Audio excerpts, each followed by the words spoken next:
The college football experience coaching hot seat for 2026. Who will be the first coach fired episode on the Sports Gambling Podcast Network is brought to you by Kalshi. Yes, make real money predicting sports, people. Kalshi is available in a ton of different states, and you get $10 free with our promo code SGPN. That's Kalshi, promo code SGPN. And remember, as always, folks, too, let it ride. This is Brock Purdy from Iowa State, and you're listening to SGPN. Let it ride.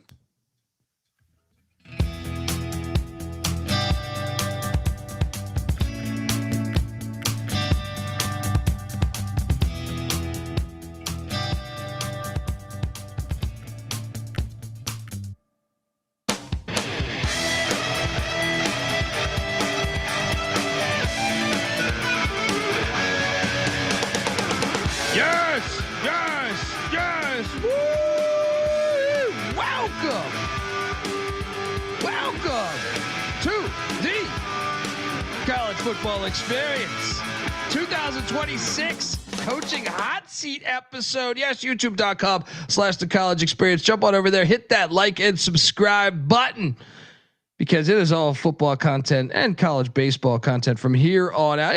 Well, actually, no, we're still got college basketball episodes, but obviously the season's heating up. I know we got to talk about Mike Davis going to Mississippi Valley State, right? Which I'm excited about. I am fucking excited about that in college hoops, but you know what I mean? It's like the plane has landed in college basketball. We're still going to pump out episodes, but college football, we're taking off.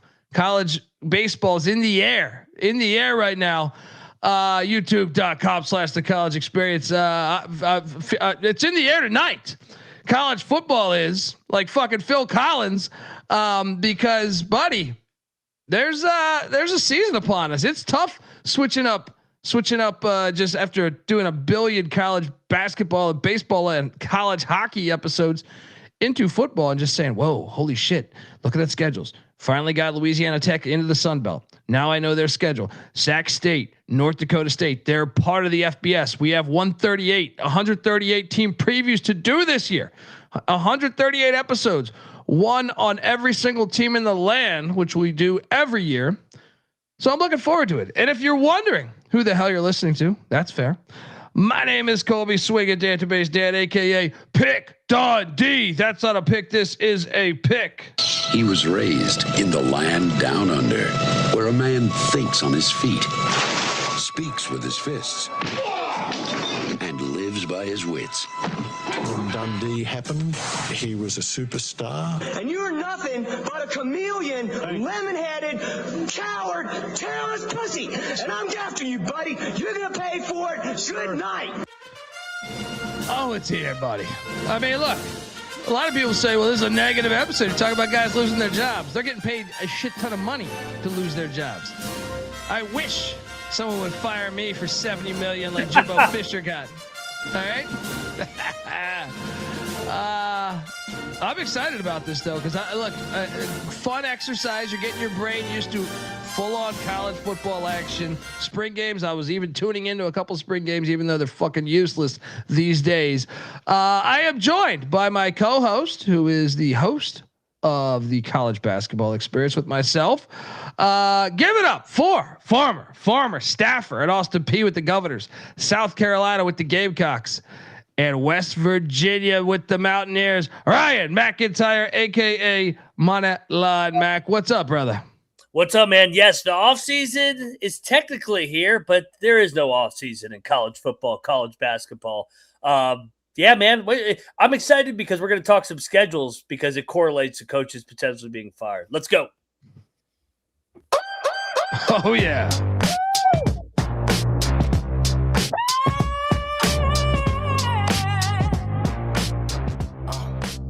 It's matching like you, what I say. I'm at a Mac, the money gon' fall. Money I make. I could listen to that all day. Great. Well, buddy. Who says I don't? Who says I don't play that on my phone walking into a bar? You know what? I would believe that actually from you. Maybe the chat says you don't, but me, I buy that. I do want to touch base a little bit, buddy. As you well know, we have had, well, we went to go do the show, right? Mm-hmm. The other day, and you said you had to go to a backyard brawl baseball game, youtube.com/the college experience. But, this did happen in Morgantown at the game you were at yesterday. I know we're not supposed to be talking baseball on a football show, but the backyard brawl, people wanted a wellness check on you. I wanted a wellness check on you. It became quite hilarious when it was like 16-0. And I think they hit a 3-run bomb. And I was like, I was texting Beanick. I was texting NC Nick saying, I think we just have to shit on Mac here. But how was it? And how drunk did you get last night based off of a 22-1 Pitt backyard brawl ass whooping against the number 12 team in the land in Morgantown? Holy shit. Your thoughts? It actually finished 23-1, I think. Okay. Well, I turned it off at 22-1. So all right. Well, I fucked up the score. I didn't even check it today. It's slaughter rule. It's like playing RBI baseball. Yeah. How was it, buddy? How are you? I mean, I had a fun a time as you can getting ambushed 23-1. Dude, we had my buddy who Rocky Simmons in town. He owns Vision Homes. If you want to build a home, Vision Homes is a spot for you. So they're a free plug. We had a pregame event over at the Wild Wings right across the street. In the parking lot was popping. People were tailgating, and I was like, "This isn't going to be good, probably because expectations. We're supposed to win this game. Everybody's feeling too good. Top 15 in the country. Yeah. Oh boy, dude. We started at 3 p.m. I don't remember getting home last night. We shut it down at like 4 a.m. Once they just started ambushing us, I was like, I'll take another. They give us some fireball shots. It was, let's just fucking forget about it. Got fucking annihilated. Yeah, I'll just play this one for you. Morgantown, you'll always be home sweet home to me. Good. Wow. I'm sorry. I had to do it, dude. When you get an ass whooping like that, you know what it reminds me of, man, to bring it back to college football content. It reminds me of when ECU foolishly hired. I don't even think firing Ruffin McNeil, but hiring Scotty Montgomery, and then just like seeing him on the defensive line, like use like a defensive tackle at like 210 pounds, and then them playing Navy and Kenny Montalolo dropped 70 on ECU, and I was just like, this is a new precedent.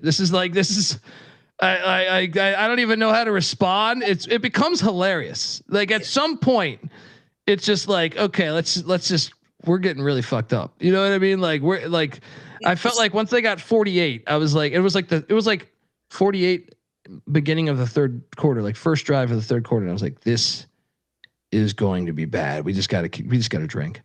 How about you? Yes, that's what we did. Like I said, we started at 3 p.m. I think I got home at 3 a.m. or 4 a.m. I don't remember after about midnight last night. So it was one of those nights. I think we used all our mojo voodoo on that Rich Rod comeback and then the 20-point beat down. So we were owed one last night, and boy, especially with how college baseball is structured, where you get the one game in the middle of the week. Yeah, you right? Set your pitching up for the weekend because in theory, the conference games are what matter. Technically, the Pitt game doesn't matter, but it does matter because of the brawl. You still can't lose 23-1. No. And honestly, we're a lock to sweep Cincinnati probably this weekend. That's how this worked. But yeah, it sucked, but that's how college baseball can get away from you on the weeknight games. So yeah, once it was like 16-0 after 3, I was like, Is this fucking like real life? Dude, my phone was blowing up on like the Twitter notifications. It was just like DMs like, dude, are you seeing the score? Are you seeing the score?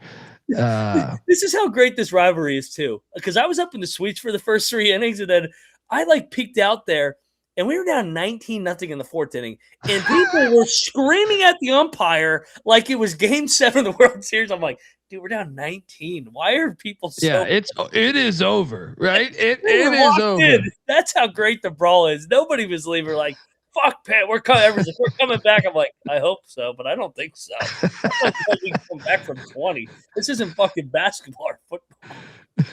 Yeah, great stuff. Sorry, I had to bust your balls there, but you know, it's well deserved.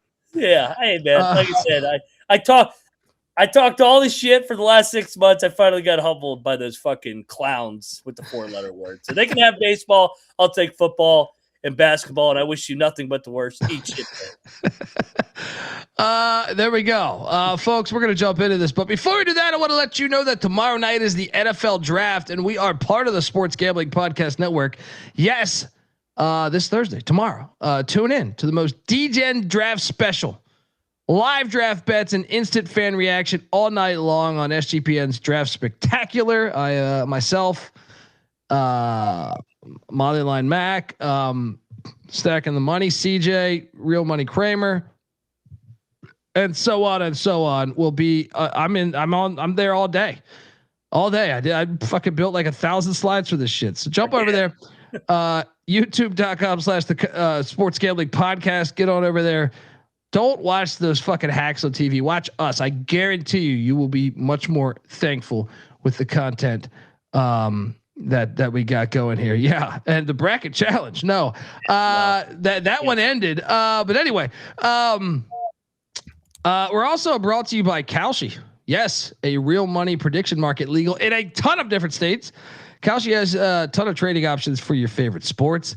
And new Kalshi customers get $10 when you use the promo code SGPN. That's Kalshi, Kalshi, Kalshi, promo code SGPN. And we're also brought to you by Underdog Fantasy. You know it. I love Underdog Fantasy. I use it all the time with MLB, college baseball, UFL, NHL. I mean, right now that's what you're pretty much stuck with right now. NBA as well. But the Underdog's awesome. I mean, they have pick 'em for basically every single sport you can think of. Underdogs just increased their payouts. 2-pick entries now pay at 3.5 times, and 3-pick entries now at 6.5 times. And guess what? Underdogs got a brand new offer for new customers. Play $5, get $50 in bonus funds when you use our promo code. That is TCESGPN. So do that and let it ride. All right, we're back. Shout out to the great Rob Donaldson. He will be on the draft special tomorrow as well. That's our boy. Check out Rob Donaldson best bets. He is the fucking man, and everyone else in the chat's the fucking man as well. You know, or woman, right? Or woman. There might be some. There might. Avetta might be in here wanting to know about her Seminoles, aka Saudi Arabia State. So this exercise, Mac, you're gonna see that I put together 41 coaches that I think you could build a case for being fired, right? This season. Now, I'm not saying some of these ones you might find outlandish, but I don't think anybody had James Franklin as the first coach fired a year ago, right? I totally forgot that he was the first one. Yeah. So some of these you might say, Dundee, what the fuck is this? But here's what I want to say to you is I want you to say, what is the win total that the record that gets them fired, and how hot is that seat on a 1 to 10 scale? Right. Okay. And we're going to start with the power conferences. Then we'll go into the group of 5 FBS only. And here we go. YouTube.com/the college experience. Jump on over there, hit that like and subscribe button. I need to get I've always wanted to, this looks like Morgantown. When I see this logo, this couch on this love seat or whatever, this chair on fire, it reminds me of my lone trip to Morgantown where I did get pepper sprayed by police. It does remind me of that though. Anyway, let's jump into this because starting off with the ACC, we got Bill O'Brien, who is 9-16 in 2 years at the helm. I think it's very fair to say that Bill O'Brien is on the hot seat, especially knowing the fact that in year one, he went 7-6, lost the Pinstripe Bowl, but last year just 2-10. I do think there's a world where Bill O'Brien might not be the head coach of Boston College next year if they bottom out again. But the question is Mac, how hot do you think the seat is, and what do you think he has to do win wise? You think if he goes 5-7 next year, he's still fine? You think if he goes 3-9 or another 2-10? I'm curious your thoughts. So O'Brien's an interesting one because I thought that he did an unbelievable job in year one. 7-6, thought they completely overachieved. Then the fucking bottom fell out last year, going 1-11. So I would say if he could split 2-10 last year, 2-10. Oh yeah, they did win the final game. I think 5 wins. Maybe 4-8. He gets a fourth year, but he can't throw out another 2 or 3 win season. So, and yeah, this is his seat's hot. His seat's warm, I should say. Yeah, I mean you lost college. Yeah, I mean you look back last season. What sucks is so they didn't. I mean to your point, I guess you said 1-11. It was 2-10, but only 1 win against an FBS opponent. Their other win was against Fordham. The thing that's crazy is I don't think they were that bad though. They lost in double overtime to Michigan State in East Lansing.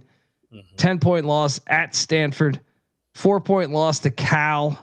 2-point loss to Georgia Tech, who was number 16 in the country at the time. So I feel like it's probably, if you're asking me to bet whether he would be there next year, I think I'm going to say he's going to be able to navigate. And I'm like you, I don't think he has to win like 7-6, 6-6. I even think 5-7 can bring him back for a fourth year. Now, when you get 4-8, when you get to 3-9, 4-8, I think is, we don't know. 3-9, I think he's fired. 2-10, I think he's fired, and obviously below. Schedule's tricky too, man. Because they only have 6 home games. They got to go to Cincinnati in the non-con. I mean, they got a tough. They got to go to Notre Dame as well. They're at Miami. They're at SMU, at Georgia Tech, at Duke. God, so if they go 5-7, I mean, I think that's a well-earned 5-7. Yeah. I mean, especially if they don't have any even last year, they didn't really. I mean, Clemson beat them 41-10, but I mean, there wasn't that many truly ugly games. I guess Pitt, they lost 48-7 to Pitt last year. That's unacceptable. I mean, pretty bad there. So yeah, on a 1 to 10 scale, how hot is that seat, you think? 7. Yeah. Let's keep it in. So obviously that's Chestnut Bill there. Chestnut Bill, Bill O'Brien. What about what's going on? Chapel Bill down there in Chapel Hill, North Carolina. You might say that it is fortunate that they fired Hubert Davis because that might have bought him another year regardless. And by the way, boom, all right, coming in from the top ropes, giving us 100 American. Fellas, I think another thing to consider is how much money these schools are willing to pay for a buyout. Only reason, in my opinion, Norvell is still at Saudi Arabia State. That's a great point. All right. And I actually made a note that I completely missed is to talk about the ever-changing landscape of college sports. Some teams they'll buy you out. Look at Brian Kelly at LSU. I didn't think that was possible last year. Personally, I thought the 4th year he could really get fired. I think I had him on the hot seat though, but I thought he had to they weren't that bad, and for them to fire him was pretty shocking to me. But you're right. College sports is changing right in front of us, our faces, every single day here. And now that you have to pay the players legally, it does change, I think, the way some schools might approach firing someone, especially with these gigantic fucking contracts. So something to consider. You did see Mike Norvell retain. Now Florida State, it's well known, they are broke right now. Very broke. LSU buying out Brian Kelly when I think most of us were like, I don't think they would do that. That one was a bit shocking, but it's Louisiana. All right. It's crooked ass state. They find a way to get that money. Right. North Carolina. Thanks for the donation. That's awesome, by the way. All right. North Carolina though, they have money. I think that's well known. Chapel Bill was 4-8 in his first season in Chapel Hill there. Bill Belichick. I was at the Massacre. I've been going to college football games since I was a little kid. That was the worst college football game I've ever been to. I'm serious. TCU, what they did they let off the gas. You want to talk about Belichick owes Sonny Dykes a fucking couple of drinks at the bar because TCU certainly let off the gas. They were getting like 11 yards of fucking play. I feel like me and Nick were at that game, had great seats. They were getting destroyed nonstop. So 4-8 the first year, but I will say this. I thought as the season went along, the defense came around and I thought it was foolish to have Freddie Kitchens as your OC. But you have Road Rash face now, AKA Bobby Petrino coming in. I think that'll work, but man, you look at it, they easily could have won at Cal, lost 21-18, fumbled the ball in the end zone, going into the end zone. Even more ridiculous was the South's oldest rivalry matchup against Virginia when they lost in overtime 17-16. They had no business losing that game. Like Virginia only had like 150 yards of offense. That was the worst loss of the season to me, but also a 7-point loss to Duke. So they had opportunities to really go bowling. Obviously there's more things off the field with someone named Jordan.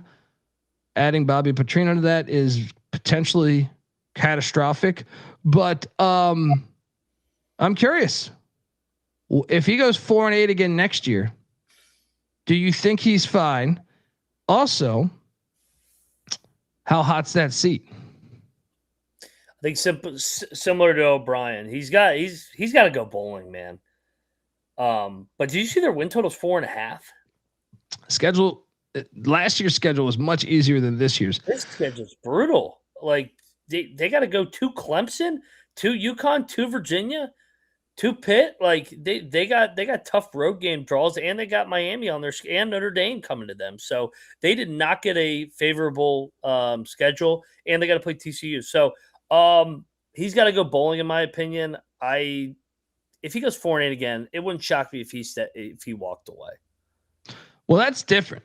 If he walks away on his own thing, like being fired though, yeah. I think if he goes 4-8, they bring him for a third year, especially knowing they just did Hubert Davis, right? I know they have money, but I think they want to give him a third year then. If they go 3-9, I think he's fired. Yeah. 2-10 fired. Obviously anything below that. I think he's gonna next year. I think he'll be at North Carolina unless he steps away on his own thing. But I don't expect that. I think he's gonna be at North Carolina for a third year. So, how hot do you think that seat is right now? 7, just because it's only been 1 year.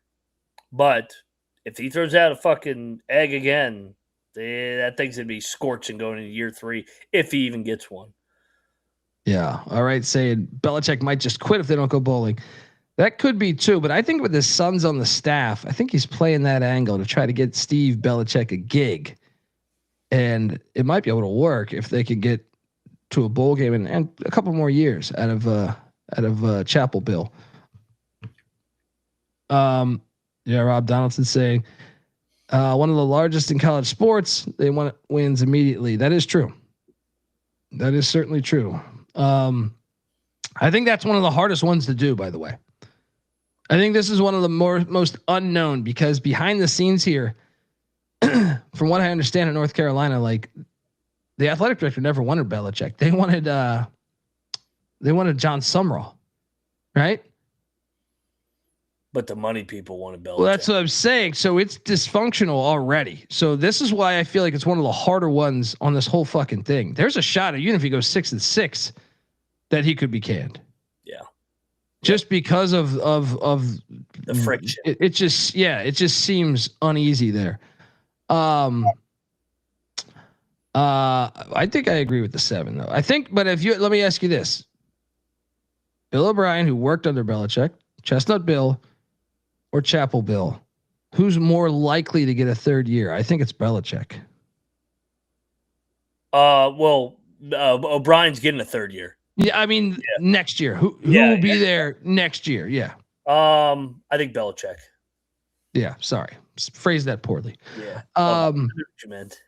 Yeah. All right. Next up, we jump over to Dave Doeren, who's 95-70 at NC State, but NC State, it's an interesting thing here. I actually, when we were coming back from Vegas, I saw a NC State fan, like a dad in his 50s, decked out in NC State gear with his buddies.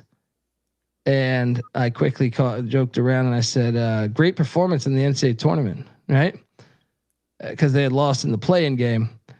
And then he went down we actually hung out, had a beer, bullshitted. And he was like, yeah, Will Wade's the answer.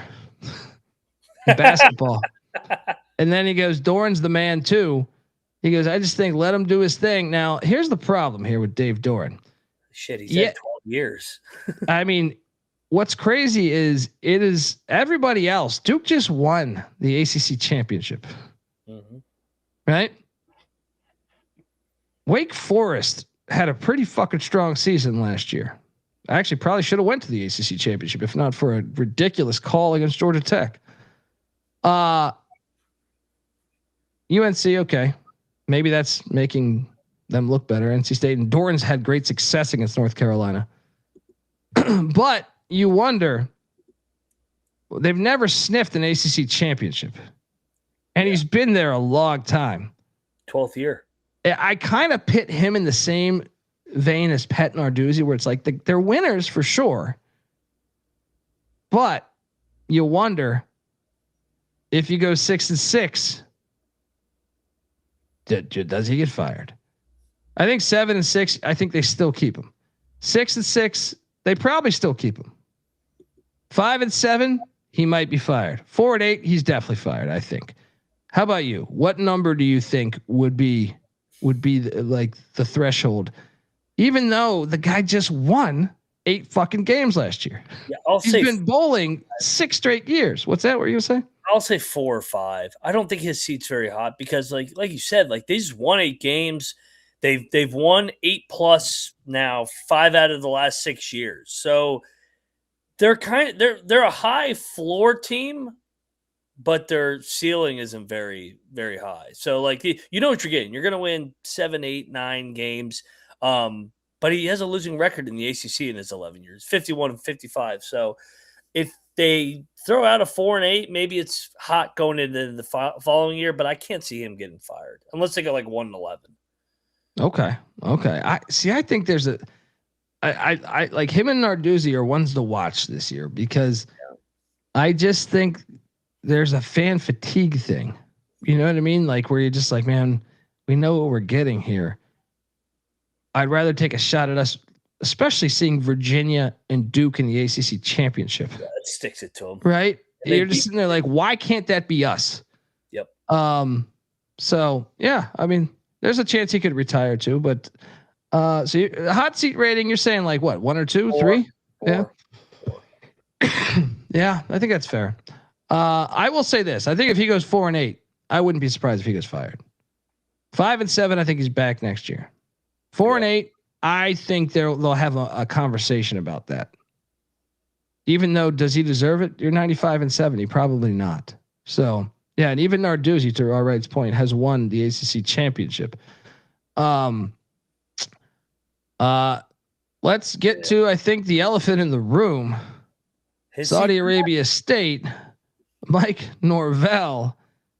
Well, I mean, they don't have the money. The best thing he has going for him, they're broke. Yeah. So we get our kicks doing the Seminole rap. We are the Seminoles of Florida State. We know we're good. Some say we're great. He's 38-34. Yes, he got robbed that one year. They should have been in the college football playoffs. That was a joke. However, I thought he would have already been fired. I mean, Great win against Alabama, though. How did that happen? But That result still has me like, what the fuck is wrong with Alabama? I mean, the schedule is absolutely brutal this year too. If you haven't seen it, I'm looking at it right Patty now. C was talking. Shout out to the great Patty C, who used to host this show. He was looking at the schedule and texted me. He's like, what do they expect? They're bringing them back next year. Why not just buy them out and start fresh? Because it's a gauntlet on the schedule. I'm not going to go chronologically, but let's just say this. It's brutal. They have to go to Alabama. They have to go to Louisville. They have to go to Miami.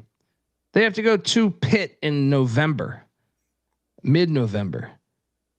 They also draw SMU at home to start the season, or I guess week 1, week 0, they have New Mexico State, but Virginia, who played in the ACC championship, Clemson, who's always good with them, NC State, Florida. The only really winnable games are New Mexico State, Central Arkansas, like for sure wins.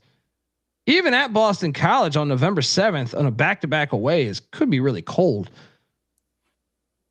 This is one where you got to say, like, I'm going to say 10 of 10, the hot seat, but it helps to know that they are broke. I still don't think he makes it through the season. I still think like Florida State, they got to come up with the money. They'll go back to Saudi Arabia. They'll get more Saudi Arabian money. I think I don't even see a way for him. Like for him to get out of this, I actually think he has to start out really hot. They have to beat New Mexico State, SMU. You can lose that game to Bama, but you gotta win. If you start out 4-1, New Mexico State, SMU, Central Arkansas, Virginia, which is possible. Remember they lost in the final play of the game to Virginia last year, right? 4-1. Then I can see a path because you lose at Louisville, you lose at Miami, 4-3.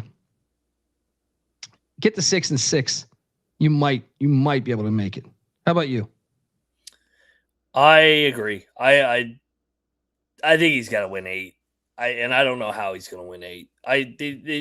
He's been given every chance. They need to be better than 6-6 when you're coming off 5-7 and 1-11. They've only won 6 games in the last 2 goddamn years, and it's Florida State. So, I think he needs to go 8-4 or better. I don't even know if 8-4 will save him his job.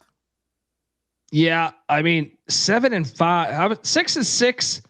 I think he's still fired personally, but 7-5, maybe. I think could he sell them? But the buyout's still big. Yeah, the problem is they have no identity. Nobody like what are they now? With under Norvell, he just portals it up like crazy, and he prays that he hits.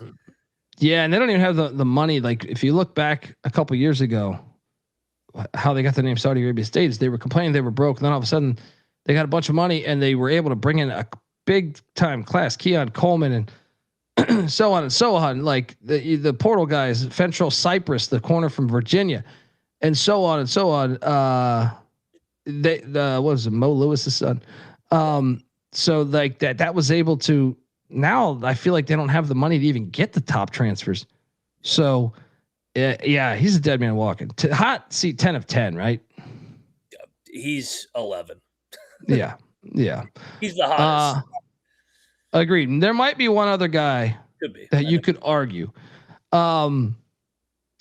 Next up, let's talk about my boy, Pat Narduzzi. Nardog. The Nardog, 80-61 with an ACC championship. This one is very similar, as I already kind of gave away there, to Dave Doeren. If anything, I think it's a harder fire. Now Pitt's another one that I think might be struggling a little bit financially, but they have a new athletic director who came over from Tennessee. I'm drawing a blank on their name right now, but they kept Jeff Capel in basketball. You got to think though, Pat Narduzzi. Now, granted, he's only had 1 losing season in 9 years. Yeah.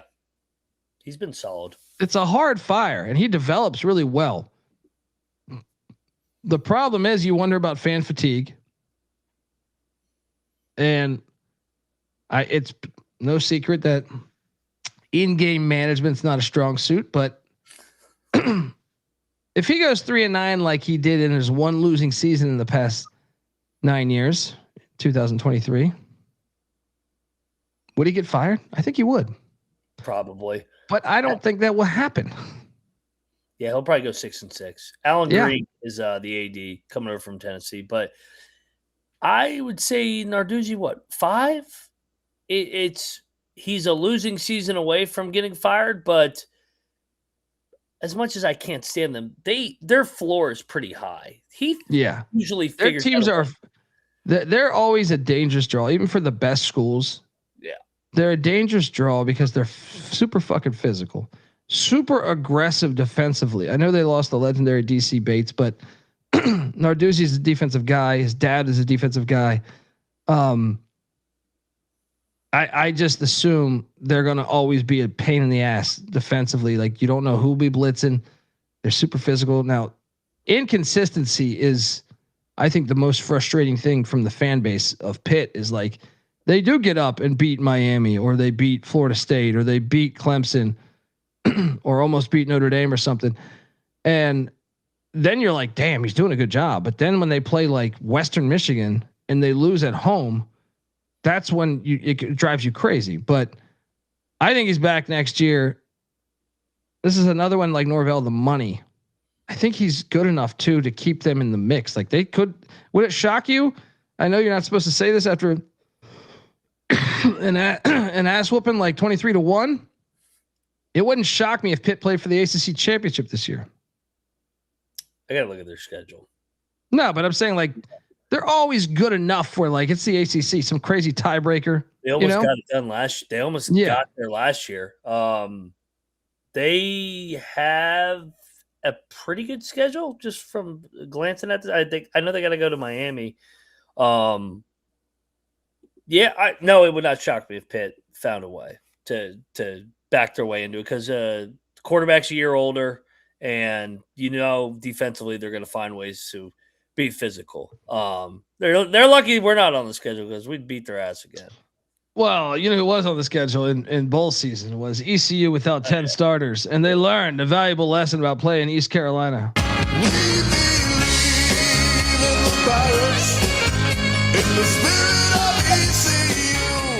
That was great. That was so great that they choked that game away against the ECU B team, the practice squad. And the chat's talking. No, they did not lose their star freshman quarterback, Mason Heinschel. Yeah, he is back, and that's what I'm saying. They could be a dangerous draw. Next up, I believe in the ACC there is one out there that might sound ridiculous. I can see it though. But Dabo Swinney is 187-53 at Clemson.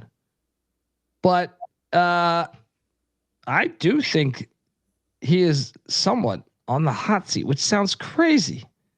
But it's a crazy time period. Like, Clemson has not adapted to the portal/NIL era very well. And I think the power people at Clemson have taken note of that. I think they're thinking, what the fuck? We should be among the top schools in the nation. And let's be honest, they've fallen off a little bit. I know 2 years ago they were in the playoffs, but they had to sneak into the playoffs with that crazy field goal against SMU, and they still lost in the first round. But they've dropped down a tier. There's just no hiding that. He's done a great job, an unbelievable job, legendary coach. He'll be in the Hall of Fame. But Mac, I think he's on the hot seat, and what did he go 7-6 last year? Yeah, he goes 7-6 again this year. Is he Clemson's head coach the following year? I think he would be. They'd have to miss a bowl, because it is ridiculous if he got fired.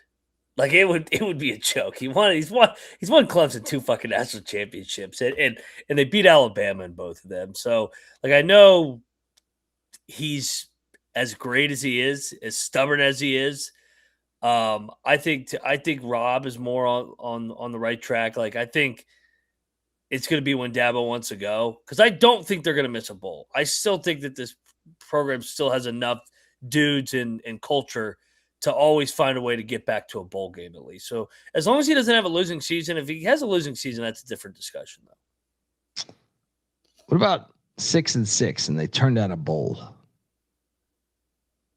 It would be interesting. I think it would put him, it would get really, the friction would or the friction would build going into the following year. I can't see them just firing him off one losing season. Cause he might, you know what he might have to do? Like I'm with you. And I think what would happen is this. Let's say he goes 5-7 or 6-6. I don't think he could possibly be 4-8 or 3-9. Yeah. Maybe 4-8. If starting quarterback tears his ACL or something. But I think he would have to give up the hey, transfer portal thing. We're going to hire a general manager. They're going to be in charge. I think he would have to give up the power to a certain extent. And I don't know that he would. That would be the way to push him out. Yeah. Like it would be a mutual parting of ways. We're not going to ever put it on the headline on the ticker that we fired Dabo Sweeney because he's a legend and that's not what you do to a guy that's won you 2 fucking national championships. So I agree with you. I think that would be kind of the way to push him out without firing him. Now, how hot is the seat? It's not very hot, right? Or is it? Or is it got a little flame? Little flame to the cow? I mean, he hasn't had a losing season since 2010, and he's got him 2 natty. It shouldn't be hot at all. Yeah, I agree. But I is a crazy time. 1 to 10, what, 3, 4, 5? Yeah. 4, 3 or 4. I think it gets interesting. And to your point, they were in the fucking playoff 2 years ago. It's not like they. Yeah, I mean that's another thing. He could sit down, guys. We were just in the fucking playoffs. We had a bad year. Yeah. Had a bad year. Had some injuries. Klubnik went down, even though Klubnik didn't play well as well when he was healthy. Shout out to Eric Simmons saying, will 8 wins save Pat Narduzzi? I think so. Yes. I think 7 might save him. Yeah. I think 7, he's still fine. 6-6 or 6-7 if they lose the bowl game. 5-7, that's when I start thinking, I don't know. They also lack resources from what I understand. So that 6-6 might be enough then. Yeah. I mean, Dabo is a crazy one. Making the slide, I was like, how the fuck am I even putting this when he's 187 and 53 with 2 natties? Like, how am I putting this there? But I think it's a fair thing. I think if you talk to Clemson fans, I was in South Carolina last week at the beach. Dude was wearing a Clemson shirt. I started talking to him. He's out on it. He's out. He would do it. He said, bringing him back next year. He goes, we got to change shit. So pump the brakes, guy. That guy, pump the fuck. Yeah, Joe Schmo on the beach. Good Lord, he wants Dabo out. Yeah, just like that guy when you're walking. I'm out on day. He just wants you true. like a daddy. That's true. Remember, and last time someone called out Dabo, he went on a run and made the playoffs. Remember that caller Tyler from Spartanburg? Fuck that kid. Yeah, Dabo had an answer for him. Let's talk about the next coach in the ACC and the final coach in the ACC, Tony Elliott, who just got extended. Virginia doing a classic move of doing the extension, even though damn well if he great season last year for Tony Elliott, really surprised me, and I'm rooting for him. I like Tony Elliott a lot. I've sat down, I interviewed him. We had the episode on this show, but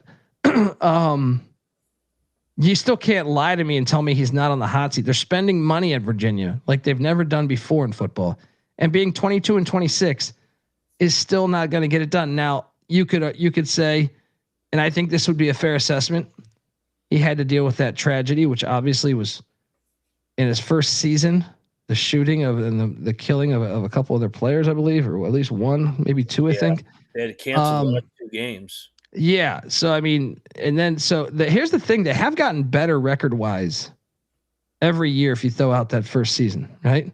If you throw out the first season, 3-7, they don't play their final 2 games because of the murders. They go 3-9, then 5-7, then 11-3, and they win the Gator Bowl. They just extended them. So I tend to think you'd have to go back to 3-9 or 4-8 and 4-8 might be a conversation, because then you're looking at yourself and saying you're 26-34 in 5 years in Charlottesville. But I'm curious your thoughts here. I agree with you. If they lose all their momentum, they go back to that 4-win range, like the first 3 years, then I think he could get canned. But if I think he's bought himself an opportunity where if he wins, even if he goes 5-7 or 6-6, I think he's good. Yeah, I am with you too. I like Tony Elliott. I hope he wins. I think he's a good dude, man. Good dude. Bo Pribula, he got him from Missouri. He also got Eli Holstein from Pitt. So they're gonna have a little quarterback battle in Charlottesville. So 4-8, you think he's back? 4-8, I think he's gone. How hot you give that seat? 6, 5, I 6? think it's in the middle. I think it takes a bad year for him to be fired. Yeah. All right, let's jump over to the Big Ten. All right. This one's an interesting one. I got 2 records there. Greg Schiano at Rutgers. He's 31-41 since he came back, but overall at Rutgers, he's 99-108. So about to get his 100th win at Rutgers. But at the same time, first off, their schedule this year is quite brutal. That's why I definitely think you should have him on the watch, but this is another one. I do think they lack resources right now, and maybe to his benefit. And they're never really horrible besides the first year. Last year they were 5-7, but the 2 years previously 7-6. One of those years they won a bowl game. I still think like if you're 3-9, I'm gonna say he gets fired. I think 4-8, he's back. They're also just so bad when he's not the head coach. Like, he's the only guy that at least raises the floor a little bit where they could be a bowl contender. But now they're in the Big Ten. They just see Indiana win the Natty. Yeah, well, they shit at Rutgers. Like, do they have the money? That I don't know. I don't think they have money. I don't know why they're in the Big Ten. I think that I'm with you. Maybe 3-9. I think it's definitely maybe. But like, they ain't getting better than Greg Schiano at Rutgers, in my opinion. Well, I think it's a different day and age, though, dude. I think like you're now in the Big Ten. Now you don't have the money right now, but if you're watching Indiana win the national championship, if you're watching Ole Miss in the Final Four, I think if you're at Rutgers in the athletic department or the school president, you're saying, why can't this be us now? I know we've had a bad history, but those schools had terrible histories. Yeah. We should be, we got to get it going. Vanderbilt last year, that's another one that missed the playoffs, but they were right on the cusp. I think it's a conversation. I think there's a shot. I mean, the schedule's really tough this year too, so watch out. Eric Simmons saying, why is Tony Elliott on the hot seat after an 11-win season? Well, he's still 22-26. I think that's why. You know what I mean? Like, overall, you want to assess your program and say, did he just catch lightning in a bottle for a year? Which I think would be a valid question, even though I think Tony Elliott will probably be there next year. Schiano is actually one. We've gone through this exercise. We're only on 9 coaches. I think Schiano would be the one besides Norvell that I actually think I would bet on to be the second. I think him or Bill O'Brien, but I kind of think Schiano I would vote as, if you ask me, I think I'm going to say he's the next to be fired. So I'm going to say the seat's hot. I'm going to say 7. I think it's either him or Bill O'Brien for that. I think to me, I think 7 is fair because of what you laid out with the schedule. I mean, here we can do this real quick. I just had Rutgers up. Rutgers schedule. I was looking at it. They go to like the West Coast twice in like the first like 5 weeks or some shit. Well, they opened up with UMass, who was 0-12 last year. That's good. Although I guess UMass's head coach was his former DC, so that might be a little more tricky. All right, The- so actually their schedule is not as bad as I thought it was. Well, I don't know because look, this Actually, is USC, Indiana, Michigan, yeah, that schedule. Penn State. Those and then you're like, you got to take care of business at home. You got to start hot. UMass, Boston College, Howard. You got to win those games, right? I mean, there's still a scenario where they could get to a bowl. UMass, Boston College, Howard. That's 3. Maryland 4. Northwestern 5. Shit, they can win 7 games. I don't think it's going to happen. They got to win every if he goes 5-7, he's fine. He should be. He should. This is still Rutgers. Like I know it's a different day and age, but 5-7, he should not be fired at Rutgers. Yeah, 4-8. I think it's a conversation.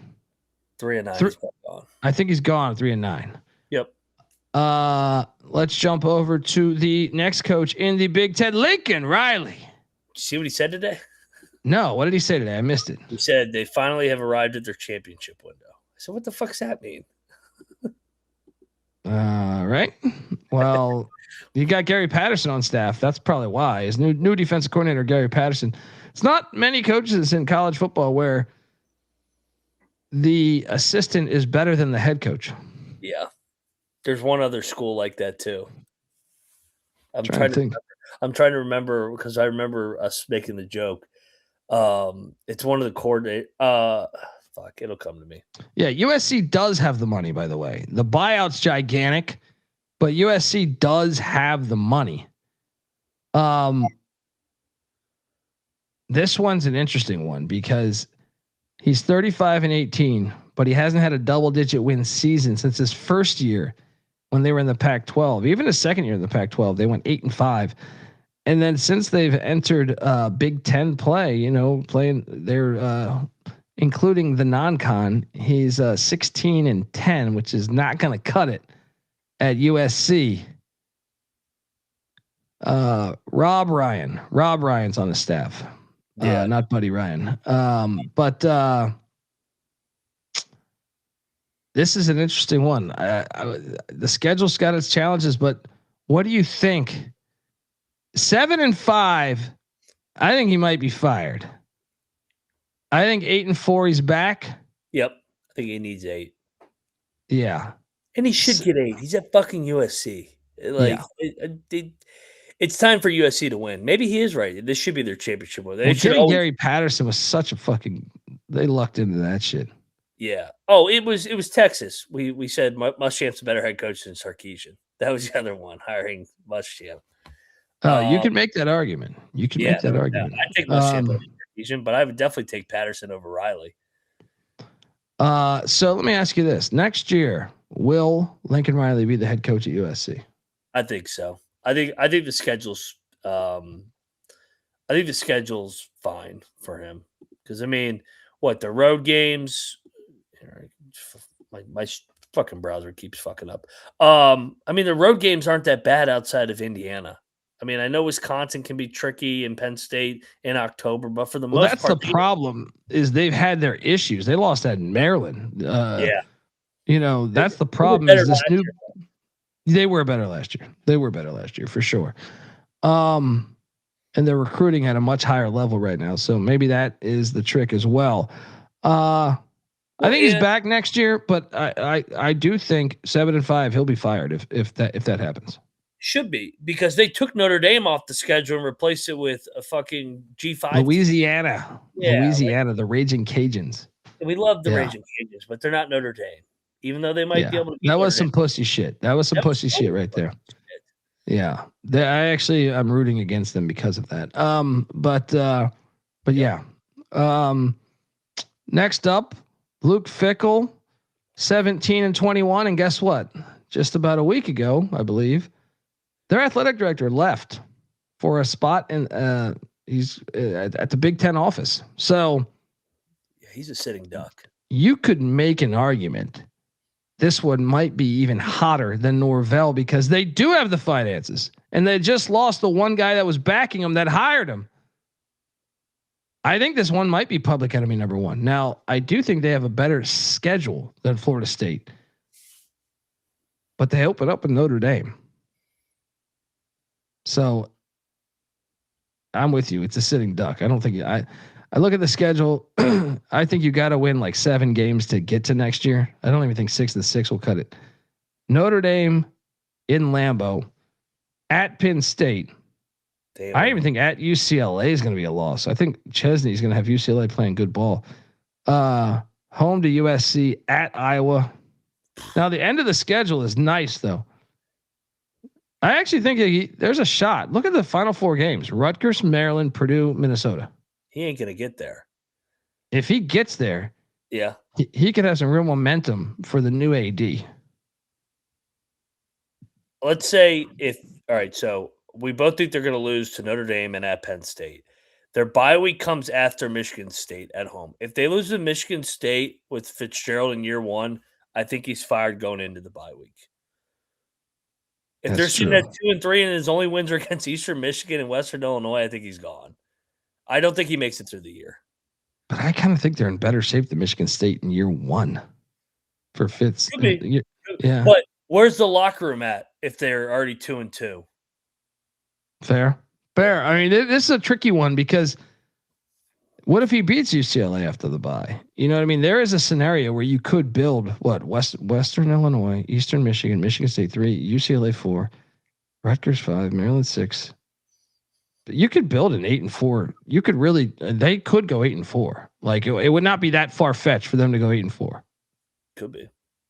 It could be like Neil Brown a couple years ago, where they line things up and he survives and advances one more year to get fired the next year.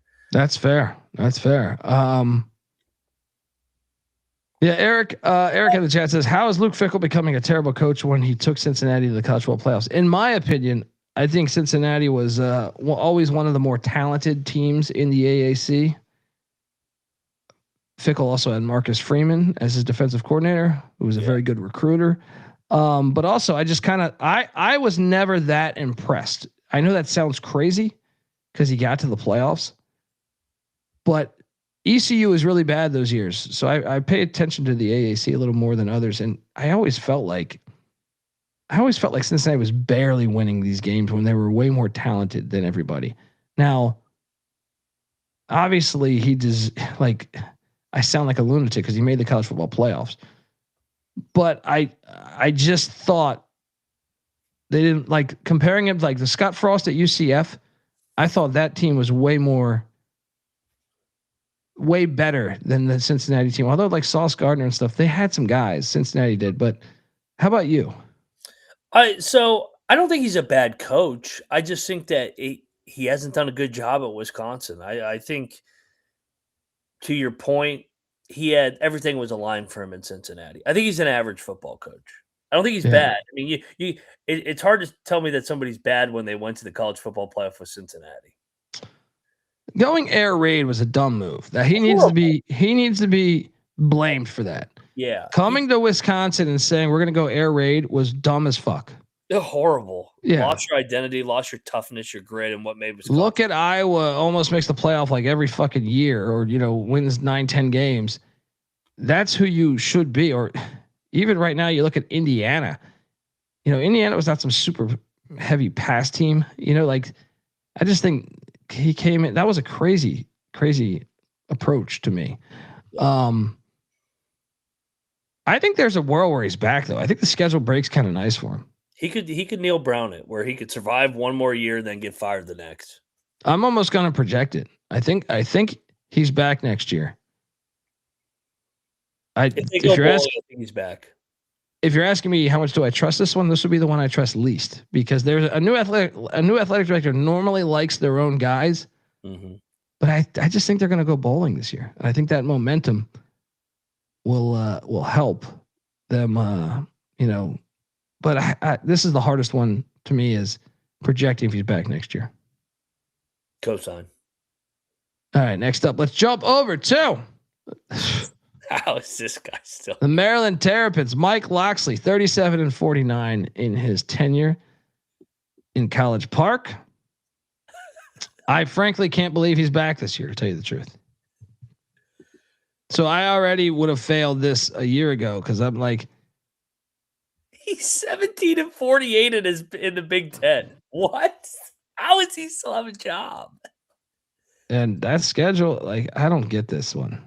This one, if you're looking, if you Donaldson, I'm good. I don't want to root for Luke. I don't. Yeah, I don't want to bet $1,000 on that. Now I'll say this: I was looking at odds for first coach fired earlier today. Let me see if I still have this window open. So this was like a while back. I haven't checked, but if this has been, hasn't been updated on this website. But Fickell was the odds-on favorite, right? And second was Norvell. If that's the case, and you can find odds for Locksley, I think there's a world. I think there's a world where he could be the first coach fired. Hear me out. If they beat Hampton, then they got to go to UConn week 2. There ain't winning that. Like, yeah, they could lose at UConn. No, you lose at UConn, and then you follow it up with Virginia Tech, which Franklin hates Maryland because what they did to him. Coach in waiting, not so fast. I think he could be fired by then. You start off 1-3 because they got UCLA right after that, and Nebraska and Ohio State. I think he could be there. There's a world where I think he's the first coach fired. He's coming off finishing 17th and 16th in the Big Ten out of 18 teams, 1-8, 1-8. Why did they bring him back? What's crazy is I don't even think they're broke. No, this is bizarre. I'm with you. I think they're going to lose to UConn week 2. I agree with you there. Even though it is Candle's first year. Candle gets up for those big games. At Toledo, they would fuck up teams. Yeah, and then it's the other game. They'd almost lose to UMass or something. But yeah, if you're looking to find the first coach fired odds, Norvell is obviously terrible odds wherever you can find that. But if you're looking for a dark horse, Locksley could be that one. How hot is the seat, Mac? 10. It's got to be, right? You would think. Unless Maryland just doesn't give a fuck. Why would they do this? I mean, so he's 37-49, but he's what 20-1 in the bye games. He's 17-48 against the Big Ten. How is he back? Yeah, I don't know. I mean, it's strange. It's very strange. In no way he's back next year. No way. I'll be shocked. I think I'd be more shocked that Locksley is back next year than Norvell. Yeah, because they don't have enough talent to win, and he's not a good X's and O's coach. Yeah. All right, folks, want to tell you that the college football experience is brought to you by Rhythm. Rhythm is your official data tool for dominating the NBA playoffs, MLB regular season, and golf. Let Rhythm's models help you cash in or build your own to dominate the books. Looking to go premium? Use the promo code SGPN 25 when you download the Rhythm app for 25% off your first month. Download Rhythm. That's RITHMM. Promo code SGPN 25. We're also brought to you by Novig. Novig is America's #1 sports prediction market. With Novig, you are getting the best prices. Download the Novig app. Get $50 when you spend $5 if you use our promo code SGPN. Yes, get in on the action with Novig. Promo code SGPN. All right, we are back. Shout out to the chat. Chat's just hilarious. All right, still in the Big Ten. Just got done talking Mike Locksley. Jump over to Matt Rule, who just got extended. He's good because of the James Franklin situation, which was fucking hilarious. These Nebraska fans. He's 19-19, and in my opinion, last year was the year. Remember we talked about how great that schedule was? Yeah, they laid a fat ass egg last year. And I don't know about you. I did not love the Calandria get. I don't know. Like, so Matt Rule is 19-19, which is just surprising to me because I thought, so what, 5-7 year one, then 7-6 and 7-6. The schedule this year though, non-con, they definitely pull a in Indiana / Michigan / Ohio State.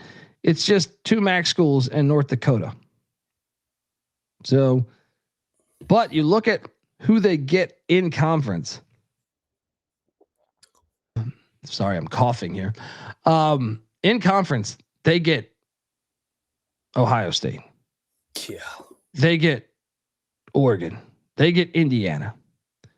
They're at Iowa, which they rarely ever beat.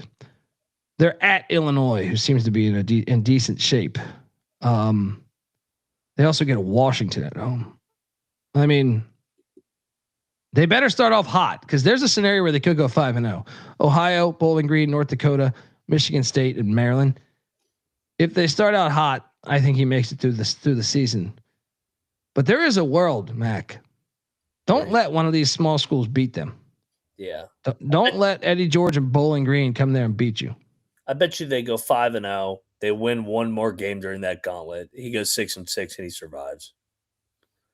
I think so. I think that's probably realistic. They get Rutgers yeah, I think you're probably right. 5-7 might get you fired here. They do have the resources. Yeah, and they fucking blew it last year. Last year was an egg. Yeah. They were supposed to be in the playoff with that schedule, and they went 7-6. Ugh, that was a bad year. So if you did this exercise a year ago, no one had James Franklin. I don't even think no one had Brian Kelly, right? I put Brian Kelly on the hot seat episode, but I didn't really believe that he was in the hot seat. This is one that I think if you're looking for one that we're not seeing, this one could. Let Ohio Bobcats beat them on September 5th or something. That shit will be super hot. Then you could beat Bowling Green, beat North Dakota, but let not Narduzzi, let Pat Fitzgerald get you in East Lansing and then let the rest of the season play out. There is a scenario where that could happen. Could be. But you think he's back? You think he's back next year? I bet. Rule usually has a pretty high floor. I bet you they find a way to go to a bowl, even though I've been very underwhelmed with this era so far. Yeah. Yeah. Me too. I think he's back, but I bet you we're gonna be doing this episode a year from now, and he's gonna be in the Norvell foxhole spot. Yeah. Foxhole. There we go. Got it in. Shout out to Roland. Shout out to Grips. There we go. Grips is coming in hot, Mac, for you. We talked about that at the beginning of the episode, Grips. Yeah, I'm not talking about that again. Fuck off. Eric Simmons is saying, if Loxley wins 7 games, is he back next year? Probably, but he ain't winning 7. Yeah. Yeah. Next up, I put this on there because, well, I think Barry Odom, he was in year 1 at Purdue, and he went 2-10. Now, the reason why I brought this up was Walters did the same thing. Walters went 5-19 in his first 2 years. Now, granted, it was like a 4-win year in year 1, then 1 win in year 2. But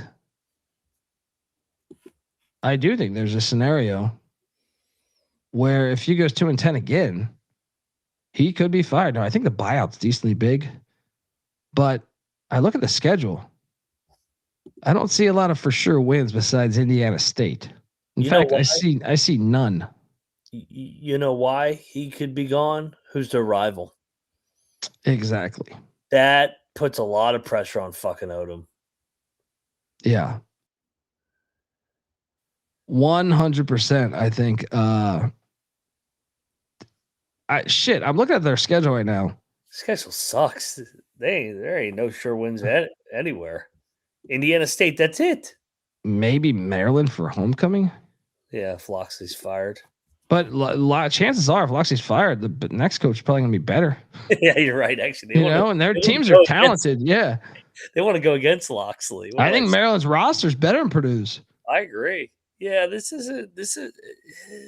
I thought this was a dumb fucking job for him to take. He had just worked himself back at UNLV after the Mizzou thing, and I thought, man, he's going to get an SEC gig. I couldn't believe he took Purdue. I know they offered like $30 million or whatever, but still, I just thought that was dumb. there's a chance, dude. If you're looking for ones that you want to bet on, I don't think it'd be first coach fired, but you start off 1 and let's say they get Indiana State, but then they don't win a game until, it's November 7th and you lose to Maryland. You could still be the first coach fired. I think he might need to win 4, man. If he goes 5-19, they just did it to Walters. Why wouldn't they do it to Odom? Yeah. I guess, but they let Walters finish the season. Maybe they let. I definitely think he's on the hot seat, though. I definitely think last year they looked awful. Yeah. So I would say, 4 wins. I don't see. I could no. You know what? If he goes 3-9, I could see a scenario saying we got better. Give me one more year. But it'll be hot. If it's 3-9, it'll be hot as shit going into year 3. Yeah. Barry Odom there. Might have to take the under, says Grips. Yeah. What is that win total? It's not out yet. Anyway, next up we have the Big 12 coaches. I can't believe he's actually here now. Dave Aranda.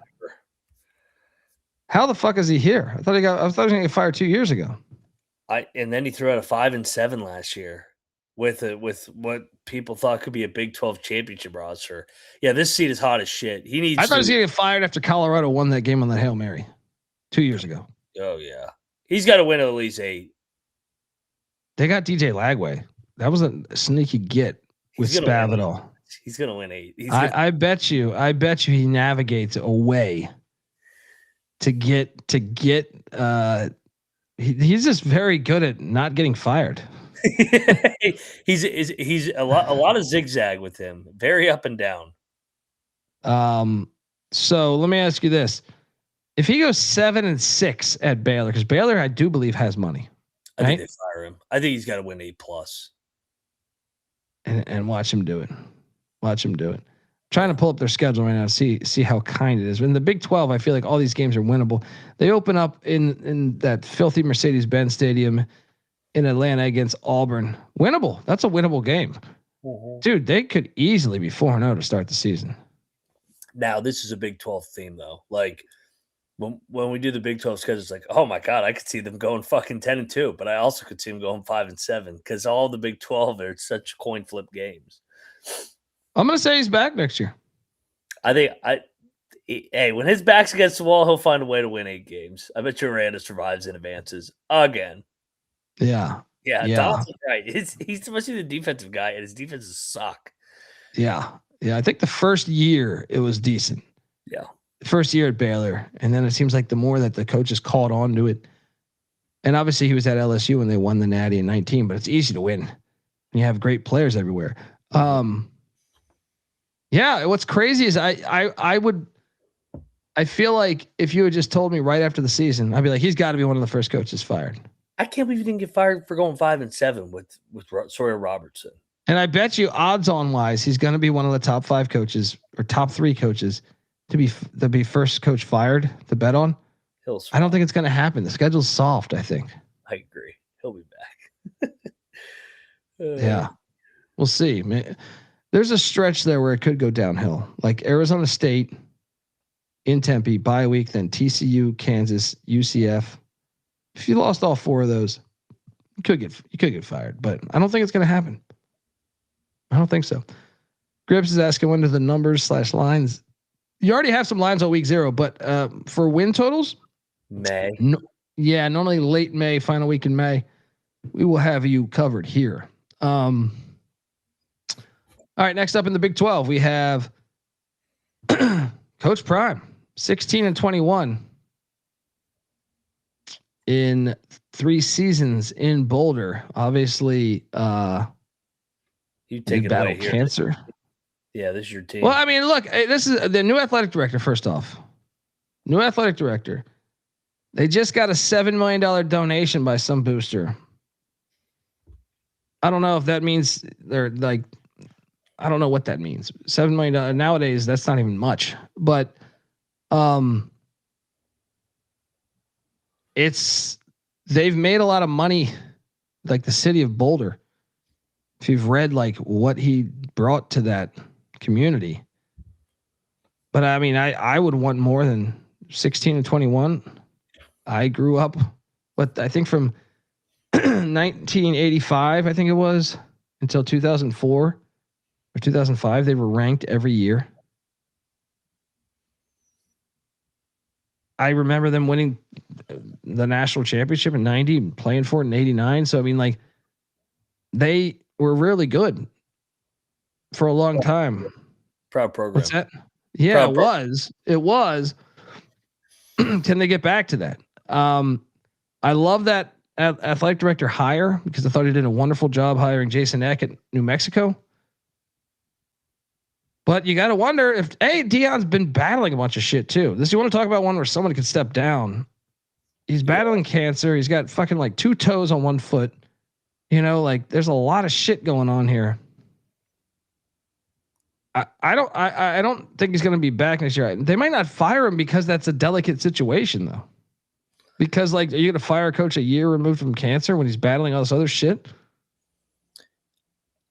I don't think he's going to be back, but I don't think he's going to be fired. To your point, like I think it'll be a mutual parting ways. I don't think they want to fire him. Like they love what he's done for like the community, the just publicity, but it kind of feels like this program is hit the wall now. I mean, if they throw out another losing season, this is 3 out of 4 where they just caught lightning in a bottle the year 2. It's interesting though. If you're going to bet on a coach to get fired, I don't think this would be a smart bet because I bet you he would resign before he's fired. Yep, they won't let him fire him. Will he be the head coach next year? No. I think this is it. I don't think he's going to finish the season. Shout out to FB Gotti. Brennan Marion, I do think was an interesting OC hire, and I wonder if he could be coaching waiting. But I also, Jason Eck, having worked with the athletic director at New Mexico, and also Jason Eck started his coaching career at Colorado under Gary Barnett. I think that's a one to watch out for. Obviously, Wisconsin, Jason Eck, because he played there too. But yeah, I don't think he's back next year. Yep. Anyway, Seat's not hot though, right? No, I don't think it's hot. I just don't think he's gonna be back. I don't think his health will hold up. Yeah, I'm with you. Next up, we go. I had to put this on here. It's hilarious because of the money. Joey McGuire, Texas Tech. You might say, how the fuck is he on the hot seat? They just made the playoffs. They're 35 and 18. What if they didn't make the Big 12 championship game and they're spending, basically double any of these fucking Big 12 schools? I think there's a world where he could be fired. Could be. I think it would have to be like a 6-6 though. If it's 8-4, I think he gets another year. But like you said, it's championship or bust in Lubbock with how much money they're spending on this roster. 7-5 wouldn't be a conversation. 7-5, I think it's hot as hell. Yeah. Next year. I like Joey McGuire. I don't want him fired. I think it's worth the conversation there. If you're looking for the coaches, no one had James Franklin even thought he would even be fired this past year. Yeah. Yep. Yeah. Yeah, no, this is one that would be one of the stunners, but it's a crazy era and we know how much money they have. Yeah. Yeah. 100%. Keeping it in the Big 12. Lance Leipold at Kansas. I keep seeing this. I don't know that I buy this. They did get a $300 million donation once again. So Colorado fans, when you're getting $7 million and Kansas has someone write a check for $300 million, that's a big difference. I don't think it's hot yet. I think he's the guy that got him out the basement. Now they obviously have struggled a little bit more with the expectations to be a contender in the conference. Mm-hmm. Andy Kotelnicki's back at OC. I think he's fine unless he goes like 2-10. I know they threw a lot of money into that new stadium, which was a dumb move, but to me, like he's got to go like, I even think 3-9 he's back. 2-10 gets him fired maybe. How about you? I think 3-9 could get him fired just because that will be 3 straight losing seasons now after they kind of peaked. But 5-7, I think it may be a conversation, but I think he's definitely safe if he gets back to a bowl game. This is Kansas we're talking about. I was about to say, like, I even think at 4-8, you're like, okay, yeah, let's wait for that 300 million to hit. The guy's won a bunch of national championships. He got us to a fucking bowl game when we were dog shit forever. I don't know. I mean, that's an interesting one to follow, I would say. Cause I do think if they did fire him, he would get a gig tomorrow. Yep. Elsewhere. He's so what do you think it is? Hot seat 1 to 10 right now. 3. Yeah. Not that hot. Not that hot. Next up, you could argue dude, this is one where I bet you, and I don't see the odds for him yet. You want to build one that could be the first coach that if you're trying to play this game of who could be the first coach fired with a little bit of value. Cause I imagine he's going to be like top 6, but I bet you he's like 5 or 6.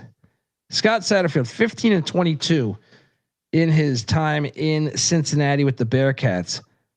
He loses their star quarterback to Texas Tech, but I mean, they did go bowling last year. They did just enough, 7-6. And what's crazy is like they really could have been. If you go back and look at their season from a year ago, they should have been like 10-2. They could have easily. Starting with that Nebraska game, they should have beat Nebraska in that opener. They lose to Arizona by 6. They were in the BYU game. They could have easily been at least 9-3. This seed is hot as shit. Because remember, they were 7-1 and they lost out. They lost their last 5 games, just like they did the year prior. He could be fired middle of the year. Well, the schedule's like they could lose to Boston College in the opener. Yeah. And they better watch out about Western Carolina. They can move the fucking ball. And then they get the rivalry and Battle of the Bricks. Not Battle of the Bricks. What am I thinking of? Yeah, the name of the Bell. It's whatever. Yeah, Victory Bell. I think Miami, Ohio, the Redskins. He's not back next year. No. He could. Sorsby was like the number 1 quarterback in the portal, and they still went 7-6 last year. No way. I mean, what do you think it is though? If he goes 6-6, is he back? They just fired Wes Miller. We should mention that. He's got to get to a bowl. He's got to get back to a bowl game, I think. I don't think he will though. 5-7, he's fired, right? Yeah, gotta be. I agree. And I think that's what's gonna happen. Yep. Eric saying, will Kansas ever make the college football playoffs? Yes, I think they will. They're about to go to a 2014 playoff, I believe. So I think they'll eventually get there. Now, under Lance Leipold, I just think spending $300 million, you will be good at some point. So I will call for yes. In the next 10 to 15 years, I think Kansas will make a playoffs. There was another question that I missed. I forget what the fuck it was. I'm sorry. Anyway, next up we have the SEC. Well, he just got an extension today, right? Caleb DeBoer. He's 20-8 at Alabama, but the problem is, if you ask any Alabama fan, I feel like 9 out of 10 want him out. Mac. It's hot. I'm very curious your thoughts here as the Crimson Tide. I mean, the record's not bad. It's Alabama. That's the problem. That's why he shouldn't have took the gig, in my opinion. Yeah. Following Saban was a bold play, but what do you think he's got to do? I'm just so. First off, how hot is the seat right now to you? 1 to 10? 9. Yeah, I think it's the way they're losing games is what is killing him. To get just punked by Indiana was ridiculous. To get punked by fucking Florida State in the opener, even Oklahoma or Georgia in the SEC title game, just manhandled at the line of scrimmage. So if he misses the playoff, I think he's gone. Can't miss the playoff 2 out of 3 years at Alabama. And that I think. Wait a second. If he has the same record as the team that makes the playoff, I think he's back. So what? 9-3. Yeah. If he goes 8-4. Yeah. Which certainly you could argue there's 4 losses there. This could be Brian Kelly of last year. Very much could be. Very much could be. But they just gave him a new contract. Why? They also want him fired. Like they're sick of it. Like it's just, this isn't a good fit. Yeah. Well, remember SEC moving to a 9-game conference schedule. So I mean, and they play ECU week 1, so we know they're going to be 0-1 there.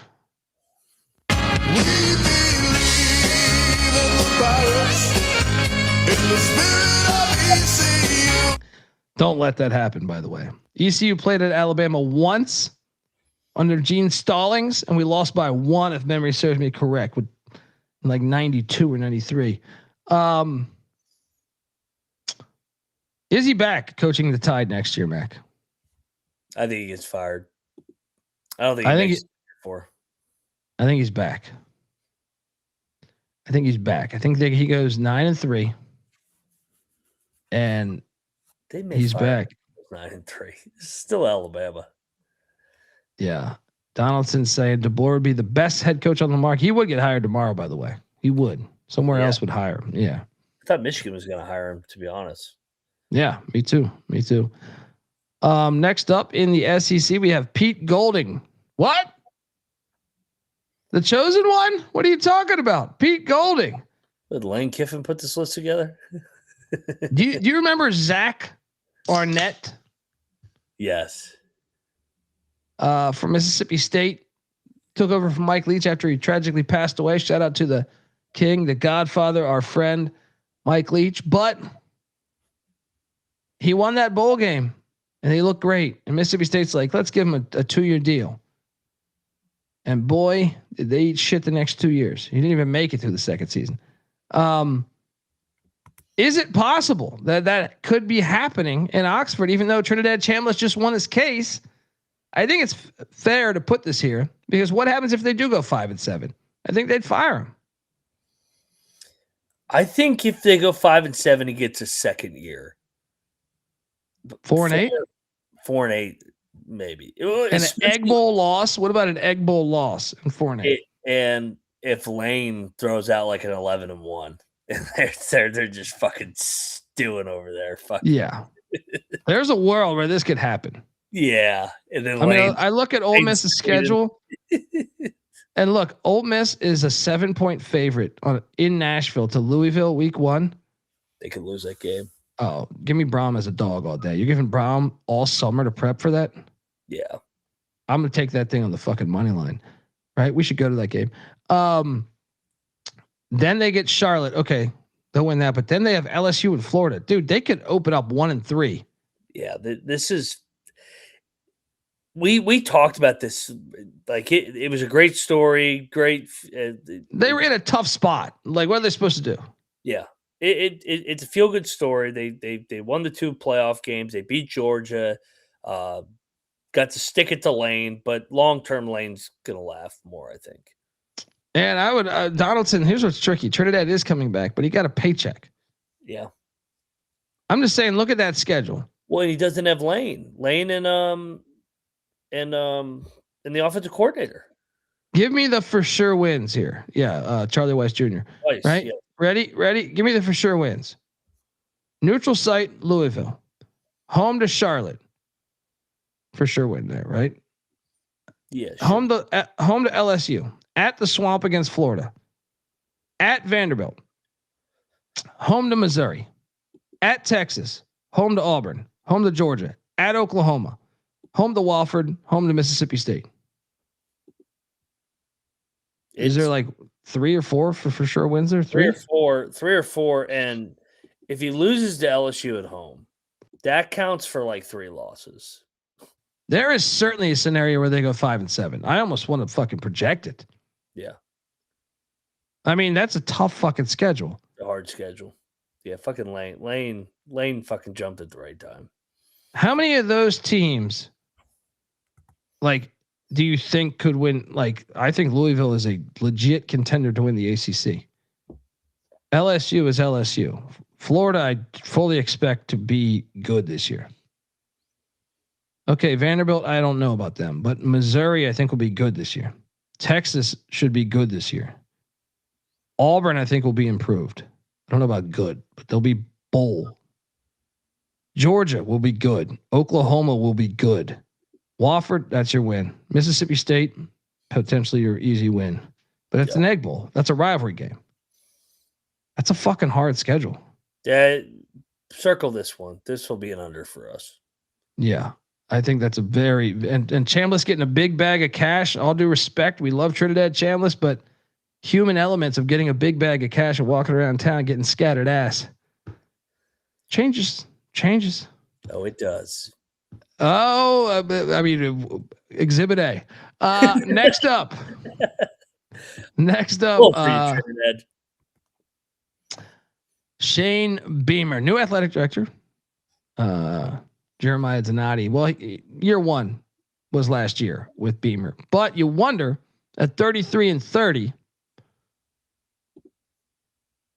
South Carolina, and that's what Ole Miss wants on the schedule. That's something going back to the Pete Golding thing. You want Arkansas on the schedule.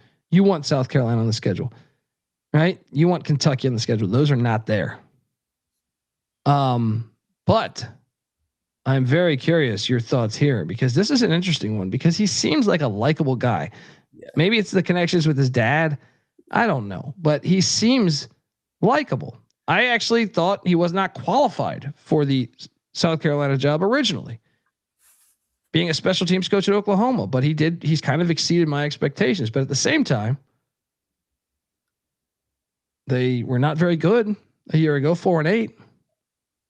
For the first year with the new athletic director going 4-8, I think you got to go bowling this year to be back. Am I crazy for that take? No, and they've been a boomerang program. Like they win 8, then they only win 5, then they bounce back to 9. Expectations would be high, then they come back down to 4. So kind of like him in a bounce back because that's just what they've done. Beamer's been great as a dog and having his back against the wall. But I think if he throws out another losing season, I think he's gone. They do care about football in Columbia, and he's 16-24 in SEC games. So I think this is like an 8 or 9, to be honest. He better start hot, getting Kent State and Towson, and then a home game against Mississippi State. You better be 3-0. Yep. Because let me tell you, after that October 3rd home game against Kentucky, at Florida, home to Tennessee, at Oklahoma, home to Texas A&M, at Arkansas, home to Georgia, at Clemson. Yeah, I think he's gone. And yeah, if he goes 6-6, I think he's back. What are the 6 wins? They got to pull a major upset, and they got to make sure they don't get upset by Kentucky or Mississippi State or. But that's when Beamer's been good. He's been good as like the Clemson games on the road. Like he's been good in the dog role. Yeah. New AD. He went 4-8 in year 1. I think he's gone. I think he's got to win 7.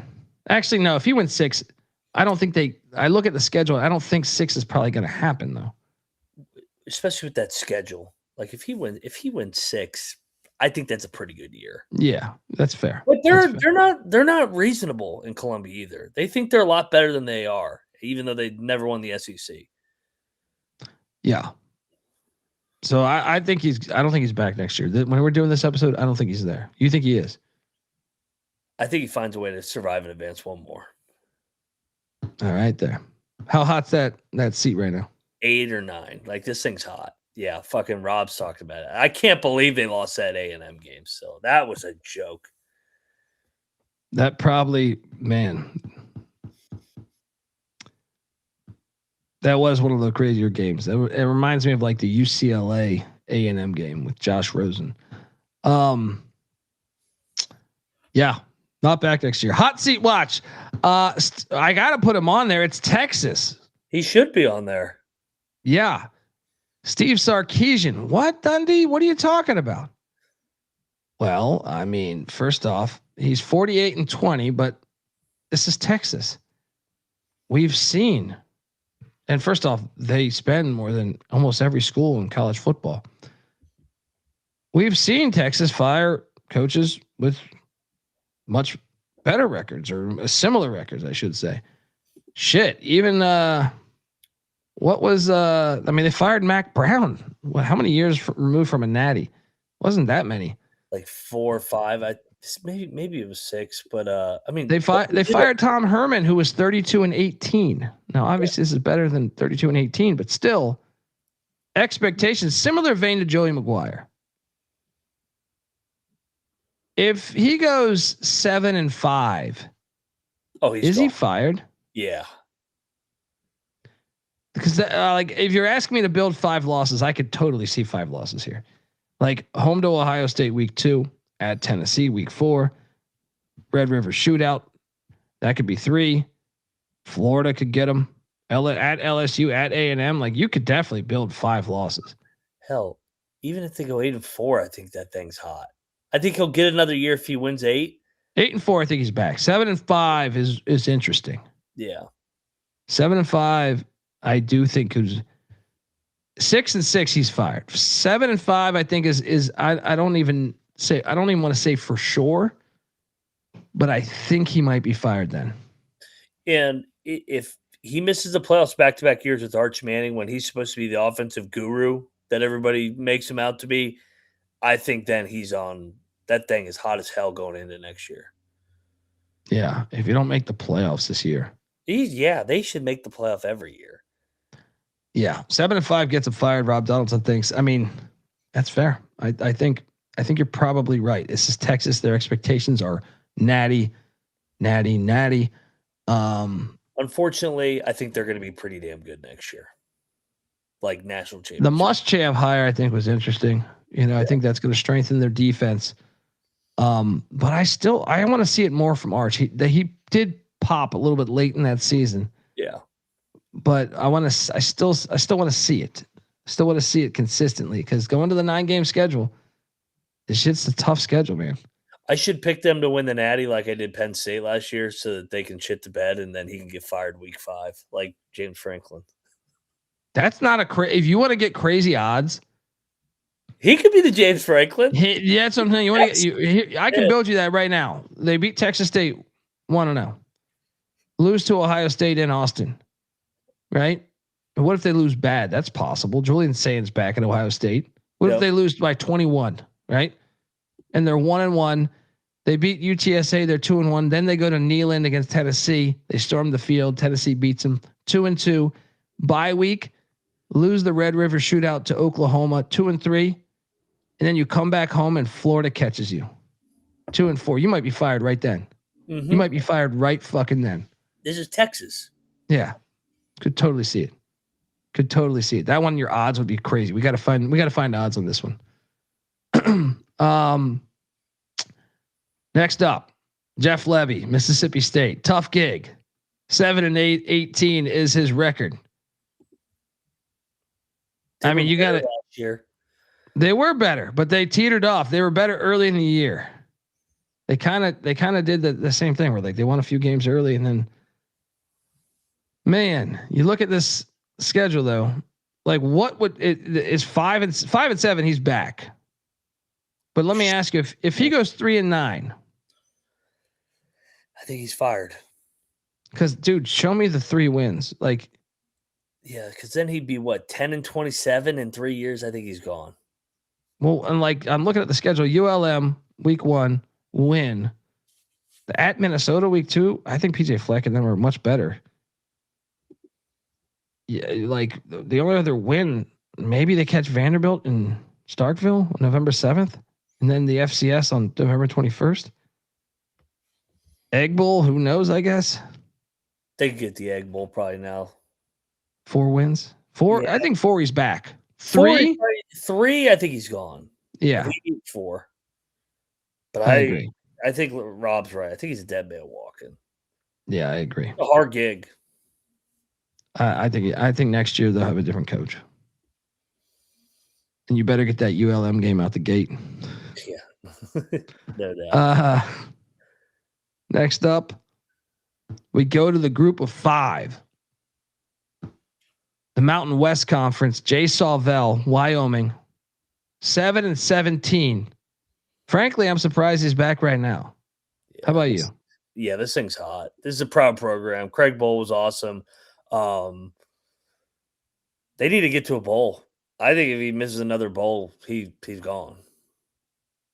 I think so too. Now, it helps when half the conference leaves. Yep. To go to the Pac-12. But I'm looking at their schedule right now. They still have Colorado State on the schedule week 1. That's a great matchup against Jim Moore. That's probably the time you want to catch them. A bowl game. I'm trying to look right now. That schedule's not. I don't know, man. The non-con is what? At Colorado State, home to Northern Colorado FCS, at Central Michigan, who I liked that first year, under Drinkle, and home to UConn. They'll get UConn. I think he's gone. I think they go 5-7. I'm trying not to like give out the win total because we got to do an episode. I know. Well, we're just spitballing here, but yeah, but it's hard. Get excited. But their home edge gives them such a fucking advantage. I think I might like the preseason more than the actual season of college football. I'll say 6-6. He's back next year. Wyoming, slow to change. 5-7, he's gone. So we'll differ on this one. And Eric says if Sark gets fired, he would get a job in a hurry. Sure. Probably. Sure. He always gets a job. Doesn't mean he makes it better. Yeah. I think he's slightly overrated as a head coach, but or I do think he's overrated as a head coach, but he would get a gig for sure. Jeff Choate, friend of the program, been on the show. Sawvell's been on the show too, but Choate, as much as I am a Jeff Choate fan, damn, he's had a tough run of it. 6-19 in that first year. They should have beat SMU, went to the playoffs. They were chippy year 1. Shit, they were chippy at times last year too. This is a big year for him, man. I almost feel like he's got a schedule ain't easy too. I mean, Western Kentucky to open the season is a good mid-major. They have Montana State, who won the FCS Natty week 2, and he coached at Montana State. His former school. What do you think? He needs 5 to get a year 4? I think 5 he's back, but looking for the 5 is challenging. And he strikes me as a very likable guy too, in terms of like I think I don't know this for a fact. I feel like the administration likes Jeff Choate. Maybe I'm just being biased because you and I like Jeff Choate. I think he's a good football coach. Okay, so I could find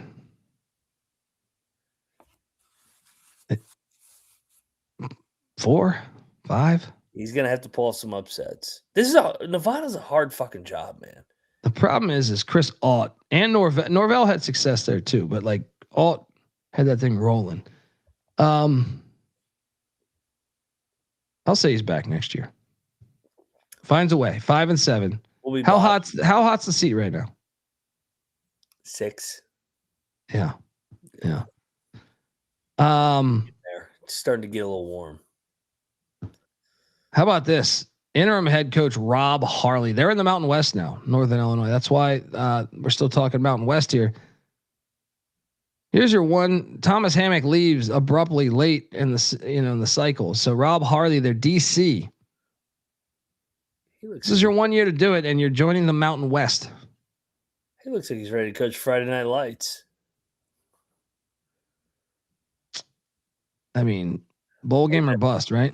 Yeah. And I think it's 5-7 maybe, because they are stepping up to a new conference. Could this be one where the eye test matters? Is there buy-in? Do they get better throughout the year because switching conferences, new head coach? Maybe that's fair. Yeah, that's fair. This one's hard to really put a number on. I think if he goes 4-8, he's a wrap. The non-con though, have you seen this non-con? No. The non-con is at Iowa, at Arizona, home to Illinois State, who played in the FCS Natty and a rival, and then at Georgia State, which is a random game. That's winnable, but that's an aggressive non-con schedule. I'll tell you that. Yeah, when Illinois State's your easiest game, and Illinois State would whoop their ass. Last year, Illinois State would beat them by double digits, in my opinion. This is brutal. Yeah, he's hardly. I don't think he's back next year. One and done. Unfortunately, rooting for you though, Coach. Next up, Scotty Walden at UTEP. It was Mr. Energy. I know. He's at the basketball games. He's painting his whole body fucking orange. You want to root for him, but you got to win some ball games. 5-19 in 2 years, and now you go to the Mountain West. And I got news for you.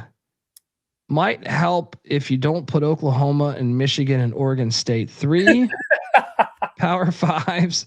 I know Oregon State's kind of fell off, but like I still value them at somewhat of like a Power 5 or top tier, not group of 6 or whatever you want to say. He's not back next year. I don't even see a win on the fucking schedule, dude. Look at that schedule. Find the win. Nevada, maybe. Maybe Nevada. Maybe. And I mean, we both think Choate's a better ball coach than Walden. So maybe Wyoming, but I still think there's like Wyoming does suck on the road. Maybe that's it. And Texas Southern, they're FCS, but Chris Dishman's kind of got Texas Southern playing good ball. They better bring their shit for that game. I think he's gone. I think they're gonna be saying, "Hey, we got more money now. We're in the Mountain West." Yeah, he's gone. Yeah, I think he's gone too. What's that number? He's got to get to what, 5? Yeah, I mean, and he only has 5 in what, 3 years now? Mm-hmm. Or, sorry, in 2 years. I think if he goes to 5, then you could argue they're building it. They're getting better each year, but I don't know this. I feel like he's a sitting duck. Yeah. Let's go to the Sun Belt where Butch Jones this dude has 9 lives. This fucking dude has 9 lives. What year is he over there, Butch? What year is he? I don't even remember, but he is 26-37 in Jonesboro. Year 6. I mean, he's the same. They're the same every year. 6 to 7, 8 wins. Like they're like NC State. He's like Doeren. They find ways to just win just enough. They should be better. They should be better. They opened the season Battle of the Paint Bucket against Memphis. They're gonna get fucked up that game. Is that the name of the game? The Paint Bucket? Yeah. I know they're regionally pretty close to one another. Yeah, like 45 minutes apart. Dude, they gotta make a bowl. I think if 6-6, to me, if he's 5-7, I think he's fired. What do you think? So I mean, they made 3 straight bowls. I agree. They have money at Arkansas State. This is one of the better G5. So I agree with you. I think he does need to make a bowl game here. Yeah. How hot is the seat right now, you think? I think it's like 7. 5. I'll go 5. Just because they should be projected to make a bowl. Fair. Clay Helton. I mean, everything we just said about Butch, say the same shit about Clay Helton. No, this is worse to me. Like Georgia Southern, I think they care more about football than what is this? I don't understand this one. Like, look at their previous head coaches. Let me see if I can pull this up real quick. He has made a bowl in every year, and it's been very average. 16-16 in league play in 4 years, 27-25. It's been very underwhelming. I'm just saying, like, you look at they care there too. He's 27-25 as a head coach in Statesboro. Their previous head coaches, Chad Lunsford was fired. He went 28-21, right? And they fired him 4 games into coming off an 8-win season. He went 1-3 to open the next year, and they fired him, right? Yep. Tyson Summers, the coach before that. Now he did go 5-13. They fired him, right? but the other coaches, Willie Fritz was there. He went 17-7, and then Fritz took a better job. Jeff Monken was there. He went 38-16, took a better job. Like, dude, this has to be the fucking year, right?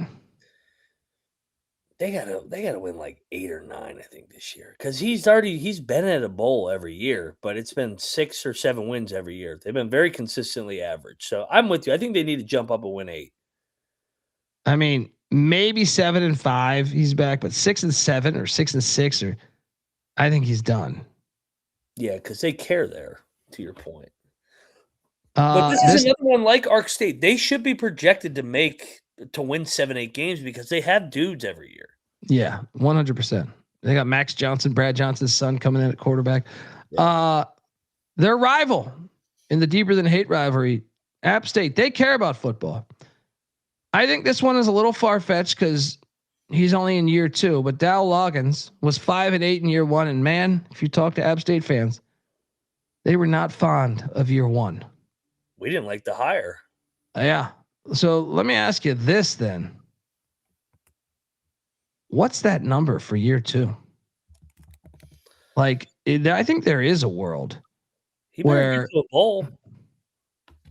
He made a bowl this past year because no one else wanted to go, and Georgia Southern called him up, and Georgia Southern swept him. That's another thing. They went 0-2 against their biggest rival.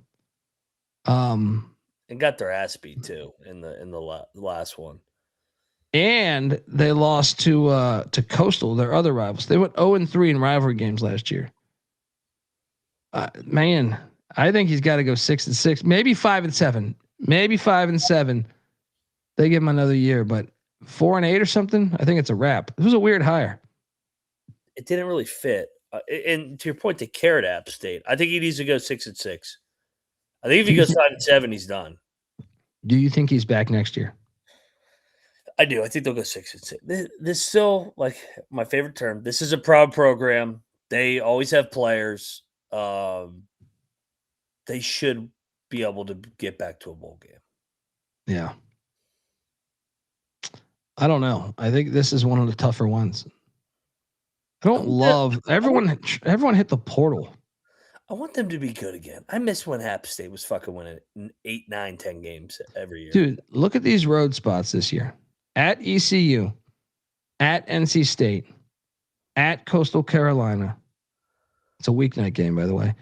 At Georgia Southern, at Marshall, at South Alabama. Not ideal. I don't know. I'm on the fence. I'm just for show's sake, I'm gonna say no. He's not back next year. Next up, Del McGee, who's 4-20 at Georgia State. Talk about pressure. You better deliver this year, man. You better make a bowl game and you're done. To me, 6-6 is like 5-7. I still think you'd be sitting there at 9-27. I think he's got to make a bowl or bust. And I say he is not back next year. Yeah, I don't think they're going to make a bowl. He hasn't shown me anything where I trust him to elevate this program. This was one of your more disappointing teams last year because by far. Well, and I thought he did a decent job in 24, considering what he was thrown. Remember, they had like a month on the road. Yep. So I was really taken back by how bad they were last year. I ate shit on this one.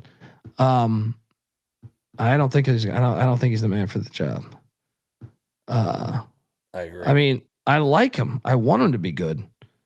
I just thought last year I was not. No, maybe they can go back to the 2024 version. They're chippy, but I will say this. I think there's a lot of opportunity for someone to win games in the Sun Belt. Your proud programs, JMU is breaking in a new head coach. App State has lost their edge. South Alabama's lost their edge. Troy's lost their edge a little bit. They've kind of bounced back up. But Louisiana, the Raging Cajuns, lost their edge. So I think it's open right now for someone to come and really take some wins. Southern Miss head coach too. Exactly. Blake Anderson. Next up, Major Applewhite, who's 11-14. I don't think the seat is super hot, but I can build a scenario where if he goes 3-9, 4-8 even. It might be a conversation. He had a decent first year. Second year, I know he said that losing Gio Lopez so late in the portal really fucked them over. What do you think? I agree with him, but it's part of the day and age, unfortunately. I don't think it's hot. It's probably 4, but if he throws out another 4 and 8, I think that thing is going to be scorching going into year 4. Yeah. I think he's back the next year, but I will say, can't fuck around and go 3-9. You go 3-9, I think you might get fired. But I think the team's decent enough to be better than 3-9. So I think he'll be back. What about Sonny Cumbie? 19-31, just got an extension. They're new to the Sun Belt. Louisiana Tech. All right, no, this is one where I believe Louisiana Tech. Sonny Cumbie just had like the best year of his career. Yeah, winning 8 games. But my theory on this is the CUSA got really bad because all their good teams left. And all the good coaches left. That's what I'm saying. So I believe they're going to get smacked in the Sun Belt. And I believe he will be. I think they'll probably give him the whole year. I don't think La Tech has that money. That's another thing. They just gave him an extension. I think they're broke, so they might be stuck with him. The more I think about it, maybe he will be back next year. He'll probably get another year just because he'll get the mulligan of going into a new conference, but I have no reason to be optimistic. I mean, they finally put it together last year, but he still has had 3 out of 4 losing seasons. I bet you because they re-upped his contract, he gets 1 more year though, which is crazy. But yeah. I don't know why they upped his contract. He had 1 I year. agree. Now this one could be a dead man walking here. Michael Desmarais, who former Raging Cajun himself. Someone's got to get these wins in the conference though. Yeah. So opportunity is there for him. But man, dude, I actually kind of like their non-con. Their non-con is Lamar at USC, home to UAB, at Charlotte. They could easily be 3-1 in the non-con. Hell, maybe. My first thought was this is his final year. But when I look at that non-con, I kind of think they're going to go bowling. So I'm going to say he's going to be back next year. But I will say if he goes 5-7, I think he's fired. Yes, because this is a proud program, to your point. Like this they're always good. It doesn't matter who's coaching them. Even before Napier, they were rolling. So definitely got to get back to a bowl. He may need to go 7-5 because they've had 3 out of 4 losing seasons when you count the bowl games. Yeah, that's an interesting one to watch because that could be mid-season too. Yeah, they do. That's his. I mean, he's one of theirs. Yeah. Got a few more left here before we get out of here. We jump over to the MAC. Joe Moorhead, 13-35. Now I did see him tweet out that the trajectory of this program is on the rise. They have their most wins since 2017 this past year, even though they weren't eligible for a bowl. Idiots. I kind of I did a deep dive on it after I saw that comment, and he is right, but they got to get to a bowl though. Are they eligible? I don't know this year. I got to look into that, but I'm going to say 5-7 or better. I think he needs to get to 6 wins because that would be 5 straight losing seasons. I mean, at some point you have to have a winning season. It's somewhere right around there, even though it's Akron. I'm about to say, I think 5-7. They might be like progress. Yeah. 4-8, fired. 4-8, he's gone. Let's keep it in the MAC. Where my boy Chris Creighton is 61-83 overall at one of the hardest jobs in the country. I hate to say it. He's had 3 straight losing seasons, although one of them was a bowl season. I'm worried he's not cut out for this new era. He gets killed in the portal every year. They build these players up and they all go to like good schools. if you're Eastern, why would you move like this? You're not going to find a better head coach than Chris Creighton. I think this might be the last year. As much as I hate to say it, it's just like Cho. Like I think he's a good ball coach. I think he's a really good ball coach. People don't realize how hard that job is, but it just feels like this program is not going in the right direction. Yeah, it's a big year for him. I think bowl game or bust. Maybe 5-7 because of his track record. He's been at EMU for a while. That might buy him enough, but 4-8, I think he might be done. Would you agree to that? 4-8, the threshold? Unfortunately, I do agree. Okay. Your boy. God, this guy killed me last year. Joe Harasimiak. How do I think that's how I pronounce it. I always forget. You win one game this year, UMass. Your bold lock of you had them going 4-8, didn't you? 5-7 or something. 7. They didn't win one.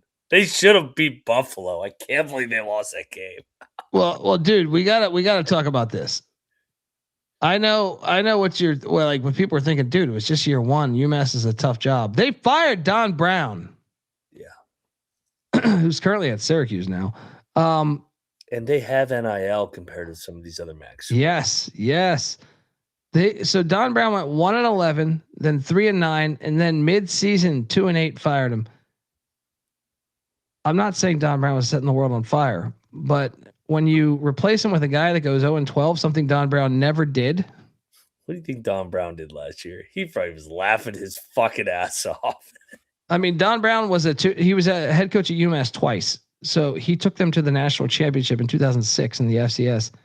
He was 49-47 at UMass. This dude, you got to think he's got to win some fucking games this year, right? Am I crazy? Like if they fired Don Brown that quick, he's got to win. Like I would at least think 3, 4. I think they need to flirt with the bowl game. I'd like not get to a bowl game, but like they need to. There needs to be a trajectory going that way. Well, if you go 5-7 or 4-8 and say, hey, we were 0-12, we're 4 games better. Give you my third year. I could see UMass saying, okay.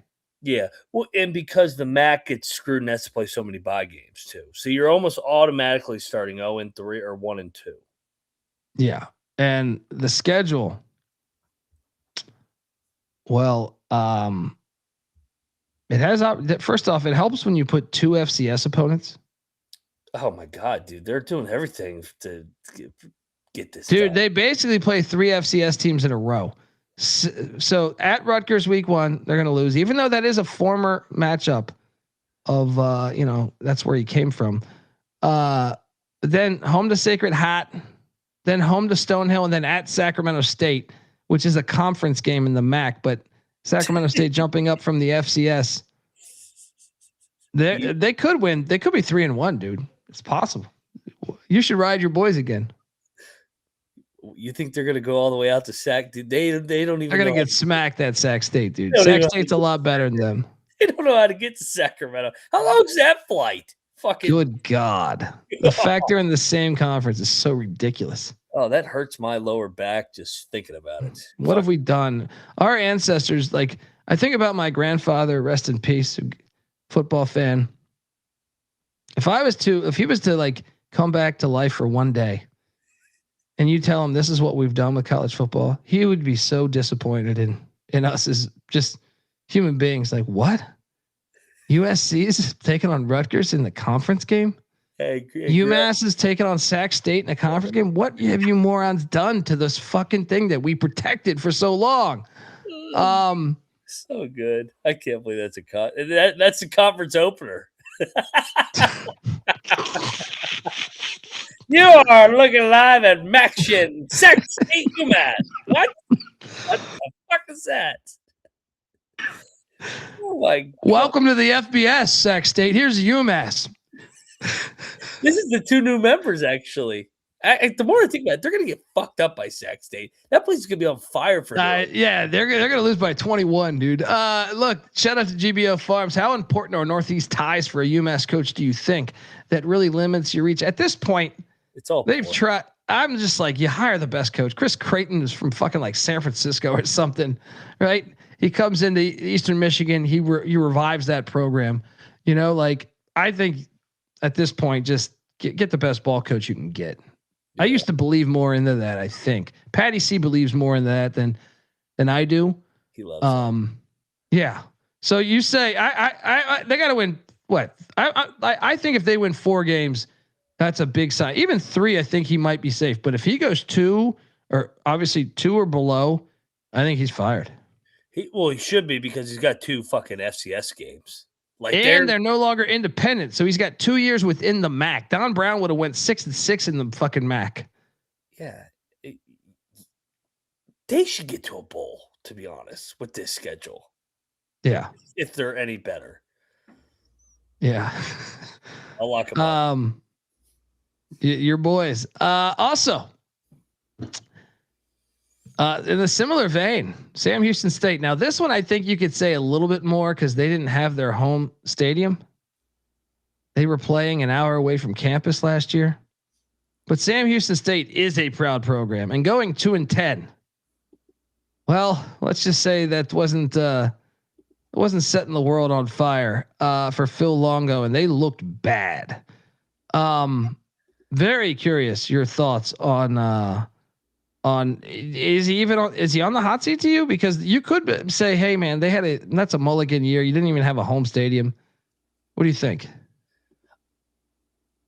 I think it's hot. I think they need to win. I mean, if they go 5-7, then I think we're talking like they made a stride. But if they go 5-7, I think it's hot year 3. I think he needs to get to a bowl to get off the hot seat. And that's where Sam Houston should be. I mean, Keeler had that thing rolling. If he goes 5-7, he's safe. But I do think 4-8 and below, you better watch out. Even 4-8, he could be back. Just say he doubled the win total. Yeah, but I didn't like 3. I wasn't the biggest fan of. I just haven't liked Longo in his track record. Yeah. Didn't like him at Wisconsin. That's for sure. That's what I mean. I was surprised he got the gig. I thought he was terrible at Wisconsin. Then he got a promotion. It was like, what? What is he their head coach next year? When we're doing this episode next year, is he their head coach? I think it gets year 3. I think they win enough games. I think they have enough talent at Sam Houston. I think you're right. I think he's back. This one, dude, I was doing a deep dive on this one. What a terrible hire.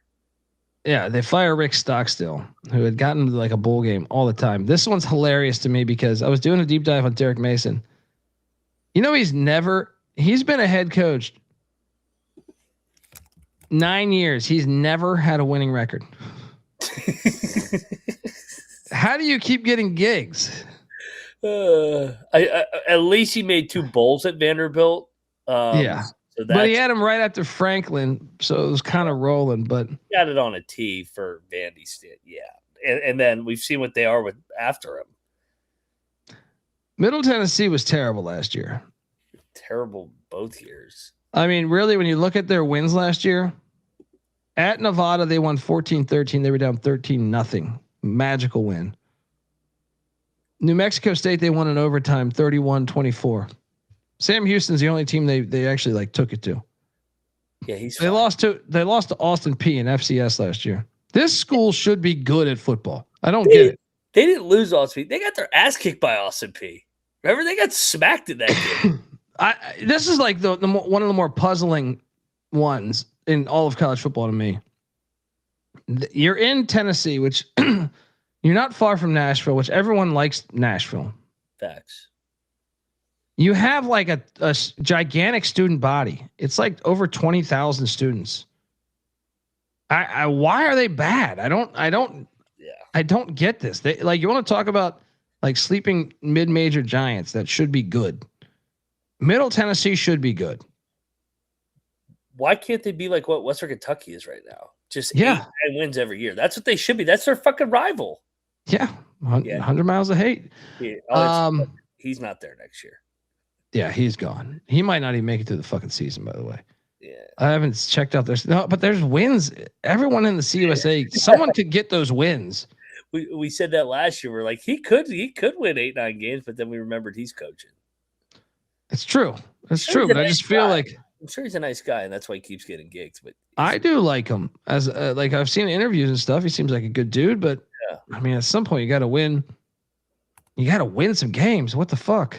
And it's hilarious. They fired Stockstill at least like a year removed from they fired him like a year removed of winning at Miami. Unbelievable. He's fired. Tony Sanchez, he is a grad of New Mexico State.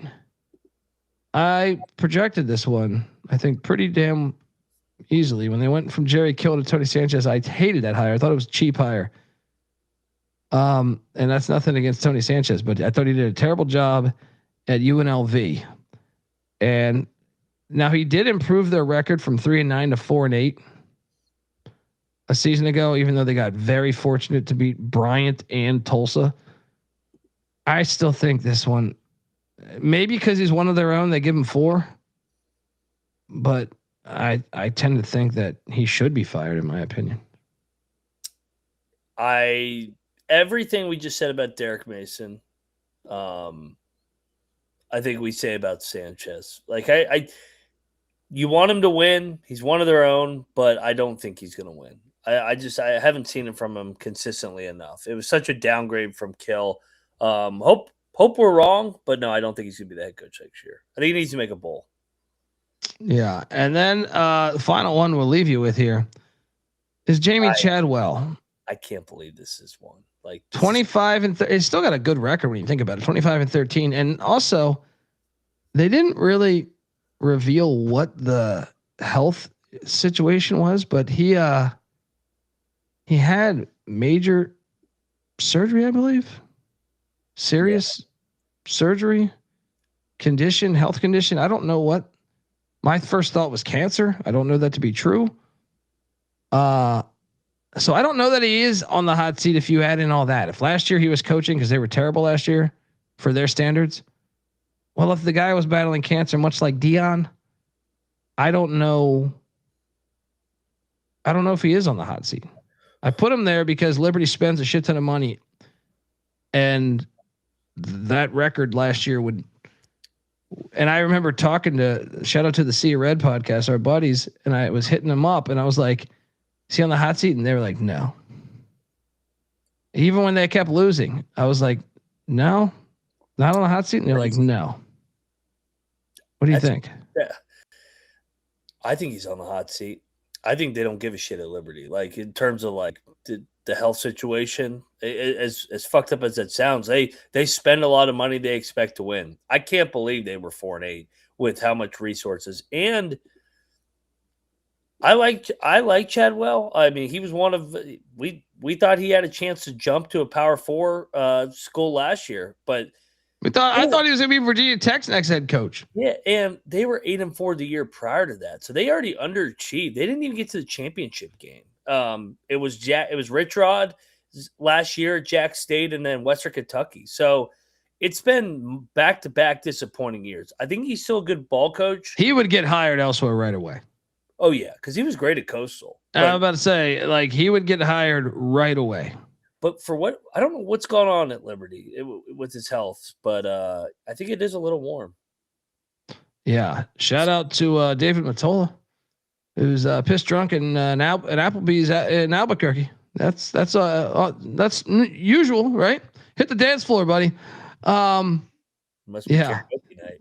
GBO Farb said no excuses. Hugh Freeze coach from a hospital bed at Liberty. Get it done. That's a good point. Chadwell would find a job quick, though. I'll tell you that. Yeah. I'll tell you, like one of those other schools that we just talked about, App State would probably hire him. Is Chadwell their coach next year this time, Mac? I think so. Like you said, this proud program. He's a good ball coach. I think they turn this thing around and get it fixed. How about you? I think he's back. I think they get it going too. I mean, we'll see his health. It's something I got to hit up got to get a deeper dive on what's going on there. But I think he should be back. I don't think they would fire him too if he's battling something super serious. I know that they spend a lot and they don't care, but this might be the one area where they would be like, we have a good coach. Yeah. It's just we got to be patient. So I say he's back, and that concludes all 41 coaches that I had on the hot seat. I don't think I'm missing anybody. If you think I am missing somebody, feel free to tweet at us at TCE on SGPN on Twitter. I'm on Twitter at the ColbyD. Moneyline Mac is on Twitter at Moneyline_Mac. Hit us up. Anything else you want to say, Mac, before we ride off? First coach fired. Gun to your head right now. Out of all those ones we just did. Ooh, let's run through it real quick. I think the first coach. It normally is a power school because the pressure. Yeah. You know what I mean? Like it's normally I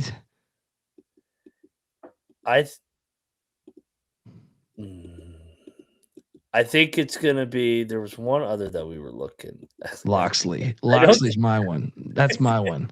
Loxley's the first coach fired.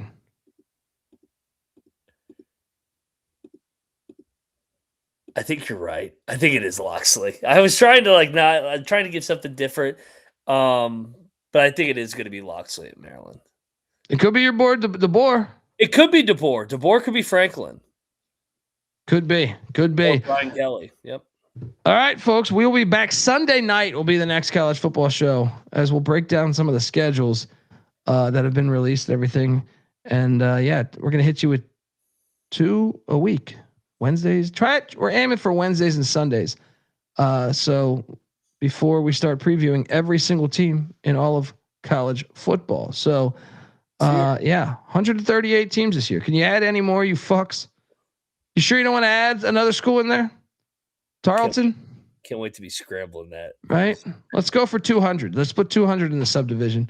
All right, folks. Till Sunday. Join the SGP NFL Draft Watch Party tomorrow night. I'll be on that show. Mac will be on that show. Rob Donaldson will be on that show and company. CJ Sullivan. Till next time. This is the college football experience. You better start thinking about yours. And we out of here.